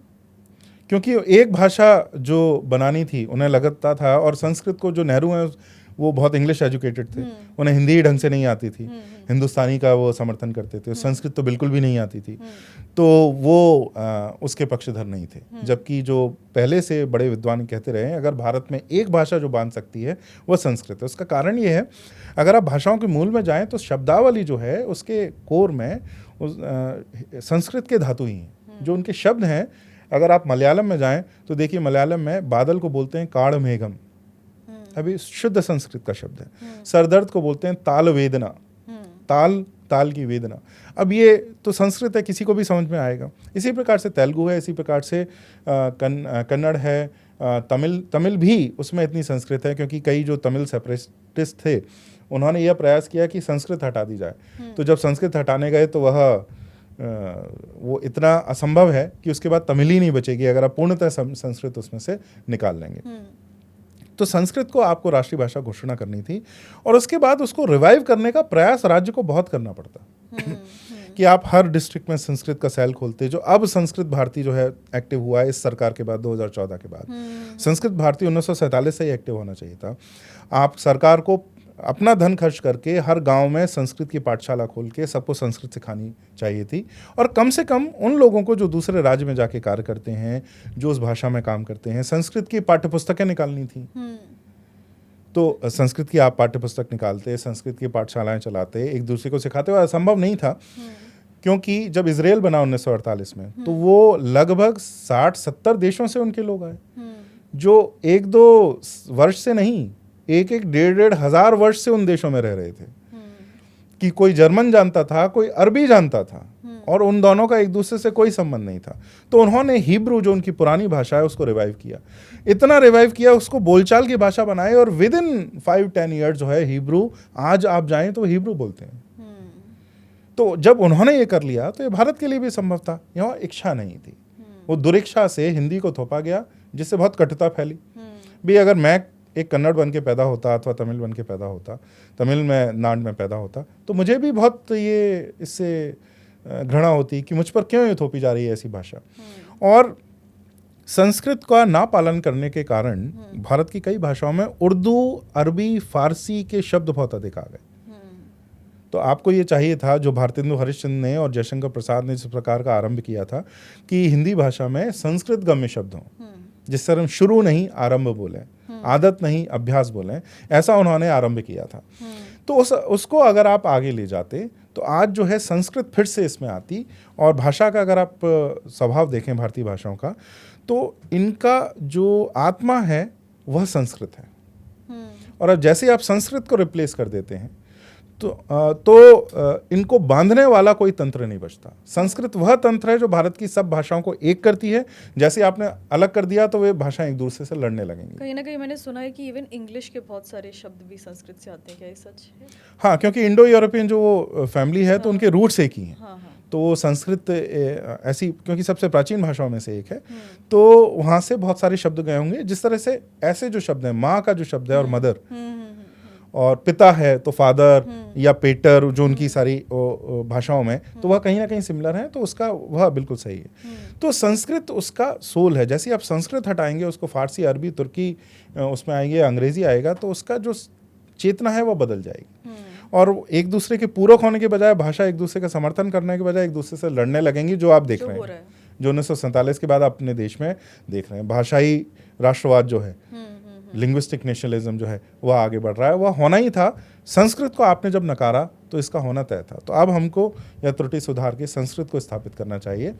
हिंदी व्यापार की भाषा है, इससे किसी को कोई समस्या नहीं है। मैंने स्वयं जाके तमिलनाडु तक में लोगों से पूछा है और लोगों से बात करी है। व्यापार के रूप में हिंदी का प्रयोग करना, लिंगुआ फ्रैंका जिसको बोलते हैं, उसमें उनको कोई समस्या नहीं है। परंतु अगर आप उससे ये बोलेंगे, किसी तमिल से बोलेंगे कि यह आपकी राष्ट्रभाषा है, तो वो कहेगा नहीं है, I am sorry, it is not, and he will not be wrong. वो गलत भी नहीं होगा इस बारे में। एंड कहीं ना कहीं ये जो आपसी लड़ाई थी भाषा में, इसके कारण आई थिंक इंग्लिश का जो हाँ, तो इसमें वो कहते हैं ना कि दो बिल्लियों की लड़ाई में बंदर जो है, वो जो कथा है पंचतंत्र की, कि बिल्लियों की लड़ाई में बंदर जो वो ले गया। तो आप भाषा करते रहे संस्कृत को हटाने के कारण, और इंग्लिश उस कारण से प्रचलित हो गई। आप आज से 40 वर्ष पहले जाएं और अब तो वो और अधिक होता जा रहा है। तो इंग्लिश इतनी बहुत ही कम लोग जानते थे, एलीट ही जानती थी। तो आप समाज में जाएं तो बिल्कुल कुछ शब्द भी नहीं होते थे। और देखिए, हर भाषा का एक ढंग होता है, जो नए तंत्र और नए विचार आते हैं उसको अपनी भाषा में फोल्ड करना, अपनी भाषा में उसको सम्मिलित कर लेना। जिस प्रकार से आपको अगर याद होगा, हम उसको गंवारता मानने लगे। ब्रेड को पहले बचपन में डबल रोटी बोला जाता था। कुछ उसमें हम कहे, अरे ये डबल रोटी तो गंवार बोलते हैं, हम ब्रेड ही बोलेंगे। अब देखिए, ये डबल रोटी कितना सुंदर था तरीका। रोटी, उन्होंने, हमारे यहाँ रोटी होती है, उनके यहाँ ब्रेड होती है। जब कोई नई वस्तु आई तो उन्होंने उसको फोल्ड कर लिया है कि ये डबल भी अंग्रेजी है, परंतु ये दुगनी रोटी है। तो एक तरह से वो जो आपकी भाषाई चेतना है, उसमें किसी नई वस्तु को फोल्ड कर रहे हैं। ये प्राकृतिक प्रक्रिया है। आपने इसको रोक के कहा नहीं, ब्रेड ही प्रयोग करना है। जिस तरीके से अब मेरा जो बच्चा है, वह टमेटो सॉस अगर आप दें तो वो कहेगा टमाटर की चटनी। और कुछ जो हैं वो माँ और पिता डांटेंगे कि अरे ये तो चटनी, ये तो गंवारता है, चटनी थोड़ी, ये तो सॉस है या केचप है। लेकिन वह क्या कर रहा है, उसको हिंदी आती है और वह किसी एलियन वस्तु को, जो विदेशी वस्तु है, उसको अपनी भाषा में मोड़ के देख रहा है। तो यह तो प्राकृतिक प्रक्रिया है, इसको हमें चलते रहने देना चाहिए। तो उसके कारण, संस्कृत ना लाने के कारण, इंग्लिश का जो है वो बहुत भला हो गया। यह बड़े दुर्भाग्य की बात है। परंतु 2020 में जो इस सरकार ने IKS को लाया, उसमें भारतीय भाषा संस्कृत का पुनः सम्मिलित होना बहुत आवश्यक है। बृहद जो मेरी संस्था है वो इसी प्रकार कर रही है। तो अब हम ऐसी आशा कर रहे हैं कि आगे भी यह होता रहे। तो इसमें आई थिंक एक रोल प्ले करता है education system, because I think एक टाइम पर जो इंग्लिश मीडियम स्कूल्स हैं, कॉन्वेंट स्कूल्स हैं, उनको बहुत ज़्यादा इम्पोर्टेंस देने लगे थे सब। एंड आई थिंक वो जब बच्चे से ही या बचपन से ही इंग्लिश पढ़ेंगे तो हिंदी और संस्कृत तो भूल जाएंगे। तो एक एजुकेशन सिस्टम का भी एक बहुत इंपॉर्टेंट रोल। जी, जो हमने बात की कि हमें अपना न धर्म पढ़ाया गया है, और दूसरा, भारत में ऐसी भ्रष्टता होती रही। आपको भी याद होगा, कॉन्वेंट स्कूल में अपनी मातृभाषा बोलने पर दंड मिलता था, पनिशमेंट मिलता था, फाइन था, पैसे भी लेते थे। जो निर्धन माता पिता हैं उनके, जो सोच रहे हैं कि वे अच्छी शिक्षा के नाम पर अपने बच्चों को भेज रहे हैं, उनको अपनी मातृभाषा बोलने पर फाइन देना पड़ता था। और ये भारत में, एक स्वतंत्र देश में, अपनी भाषा बोलने पर फाइन देना पड़ रहा है। ये अलाउड है? इसको तो इतना, लॉ को इतना सवेयरली पनिश करना चाहिए कि आपको 6 महीने जेल में रहना पड़ेगा अगर आपने इस प्रकार से एक उसमें किसी को दंडित किया। परंतु वह चर्च के स्कूल्स थे, और चर्च अपनी लाठी यहाँ पर आज भी चला रही है और पहले भी चलाती रही। तो वो धृष्टता से, यह आप कह सकते हैं मानवाधिकार का हनन करते हुए, ह्यूमन राइट्स को वायलेट करते हुए, चर्च रिडन जो कॉन्वेंट स्कूल्स हैं, उन्होंने हिंदी और बाकी सारी भाषाओं को दबाया और समाप्त करने का, और कई क्षेत्रों में लगभग पूरा समाप्त करने में वे सफल भी रहे। तो यह हमारे देश में अलाउ हुआ। अब हमको अब ध्यान आ रहा है, क्योंकि हमारे जो रूलर थे, मोहन भागवत जी ने एक बात कही थी 2014 में जब नरेंद्र मोदी चुन के आए थे, कि 2014 में हमारी स्वतंत्रता हुई है, 1947 में नहीं। जब गोरे साहब गए थे, ऐसा कहते हैं, तो वो काले साहब को कमान थमा के नहीं गए थे, भूरे साहब को कमान थमा के गए थे। उसके मैं रंग से नहीं कर रहा, परंतु जब अंग्रेज गए तो वो किसको, ये स्वाभाविक वो उसको सत्ता देंगे जो उनको सबसे निकट लगेगा, जो अंग्रेजी मानसिकता संस्थानों को जो कंटिन्यू करते रहे, जो उनको निरंतर चलाते रहे, वे उनके हाथ में दे के गए। और उसमें कुछ बड़े शूरवीर थे, सरदार पटेल जैसे, जिन्होंने बहुत कुछ अच्छा करने का प्रयास किया। दुर्भाग्यवश वो 1.5-2 वर्षों में ही उनका निधन हो गया। और नेहरू पूर्णतः एक गैर हिंदू, एंटी हिंदू, अंग्रेजी, ईसाई मानसिकता वाले व्यक्ति थे। उन्होंने वैसे ही संस्थान यहाँ पर कंटिन्यू किए। नहीं तो इस देश में, इसी देश की मातृभाषा को बोलने में अगर आपको कर देना पड़े, गरीब निर्धन माता पिता को कर देना, ये फाइन देना पड़े, तो ये बहुत बड़ा अपराध है। ये छोटा नहीं है। मुझे तो खून खौल जाना चाहिए हमारा कि मेरे बच्चे को मेरी भाषा बोलने पर उसको फाइन देना पड़ रहा है। तिलक को आज भी कॉन्वेंट स्कूल में जब तिलक अगर बच्चा लगा के जाए तो उससे हटवाते हैं, या जनेऊ अगर हो तो वो जनेऊ हटवाते हैं। ऐसा अपराध, मानवाधिकार हनन, ह्यूमन राइट्स वायलेशन हमारे देश के अंदर हो रहा है, हिंदुओं के विरोध में हो रहा है, और हमको इसकी चिंता नहीं है। तो इसके कारण हमारी सरकारें थी ही नहीं, अब पहली बार ये चेतना आ रही है। परंतु फिर भी हम राज्य का प्रतीक्षा नहीं कर सकते। राज्य कितना करेगा, कब करेगा, राज्य बड़ी धीमी गति से चलता है। हमको अपना कार्य करते रहना है, राज्य जब करेगा तब करेगा, हम उसको देखें, हम आशावान रहें, और जब करे तो उसका साथ दें, परंतु हम उसका प्रतीक्षा नहीं कर सकते। हम अपने बच्चों को जब आपके बच्चे को जब मना किया जाए स्कूल में तिलक लगाने से, तो आपको जाके वहाँ पर फस क्रिएट करनी चाहिए 1000 पेरेंट्स के सामने, कि ऐसा कौन सा नियम है जो आपको ये अलाउ करता है कि आप मेरे बच्चे को ये जनेऊ उतरवा लें। Tell me the rule, tell me the law by which you can do this. आप ऐसे पुश करिए, और एक जब पेरेंट करेगा तो आप देखेंगे उसमें से, समाज में से 500 पेरेंट आपके साथ में बोलने लगेंगे। एक को पहल करने की आवश्यकता है। तो ये तो हम कर सकते हैं। और इंग्लिश सीखना बहुत अच्छी है, मैं इंग्लिश का विरोधी नहीं हूँ। हम अगर आप वो बंद कर देंगे तो आपको जो ग्लोबल जो भी ज्ञान विद्या जो प्रकट हो रही है, जो पैदा हो रही है, आप वो नहीं पढ़ पाएंगे। उसको बिल्कुल सिखाना चाहिए। हमें अपने बच्चों को, बालकों को, बालिकाओं को अंग्रेजी तो सिखाना ही चाहिए, परंतु मातृभाषा जब एक, जैसे मेरा जो बालक है, हमने 5 वर्ष तक यह निर्णय लिया कि उसको अंग्रेजी के एक भी शब्द नहीं देंगे। तो उसके सामने हमने अंग्रेजी के शब्द बोलते ही नहीं थे। तो वह यहाँ तक कि रेक्टेंगल को भी आयत बोल के, जब वो मोबाइल उसको कभी हम दे, वैसे तो हम देते नहीं, जब देते थे तो वो जो लैंडस्केप को वो बोलता था, पापा इसको आयत कर दो। तो ऐसे उसने बोलना आरंभ किया। अब जब वो अंग्रेजी सीखेगा तो उसको अंग्रेजी भी आएगी, परंतु अपनी मातृभाषा वो भूलेगा नहीं। तो इतना हम कर सकते हैं, अंग्रेजी बिल्कुल सीखें। और अब तो इतना आसान और इतना स्वाभाविक हो गया, ऐसा ही शायद ही कोई जो समाज में जा रहा हो जिसको अंग्रेजी ना आए। पहले ये बहुत कठिन था, अब तो ये बहुत आसान, बहुत सरल हो चुका है। तो अंग्रेजी सिखाएं, परंतु मातृभाषा भूलने की मूल्य पर नहीं, संस्कृत भूलने के मूल्य पर नहीं। आज जब मेरा बेटा, जब सबको अंग्रेजी आ चुकी है, तो जब मेरा बेटा थोड़ी शुद्ध हिंदी में बात करता है कि पापा यह सड़क वहाँ समाप्त हो रही है, तो लोग पीछे मुड़ के देखते हैं कि कौन है जो समाप्त और ख़त्म नहीं बोल रहा है, या एंड नहीं बोल रहा है। या वो कहता है पापा हम इसका प्रयोग तो कर ही नहीं सकते, तो यूज़ के स्थान पर वह प्रयोग, शब्द का प्रयोग करता है, तो लोग मुड़ के देखते हैं। तो आज जब अंग्रेजी सबको आ गई है, तो शुद्ध हिंदी बोलना सोशली एस्पिरेशनल हो गया है। और एक टाइम पे कोई ज़्यादा हिंदी बोलता था तो वो उसको शर्म आ जाती थी कि भाई मैं एम्बेरस हो रहा हूँ, मुझे इंग्लिश नहीं आती है, मुझे हिंदी आती है। हाँ, और अब लेकिन वो उल्टा हो गया, क्योंकि अंग्रेजी तो सबको आती है। तो आप वो भेड़ चाल में क्यों चलना चाहते हैं? आप अपनी मातृभाषा को बहुत अच्छे से बोल पाएं, तब जाके आपको समाज में सम्मान मिलेगा और मिलना चाहिए। तो इस पथ पर हम आगे बढ़ें तो सही होगा। जी, बहुत सुंदर डिस्कशन आज का। थोड़ा सा टाइम की कमी की वजह से हम अभी इसको यहाँ पे समाप्त करते हैं, बट मेरे मन में तो भी बहुत सारे क्वेश्चंस हैं, तो एक और पॉडकास्ट करेंगे जिस पे हम बाकी चीज़ें डिस्कस करेंगे। Thank you so much, hopefully आपको मज़ा आया होगा। बिल्कुल, बहुत आनंद आया, हम फिर से बात करें। जी, थैंक यू।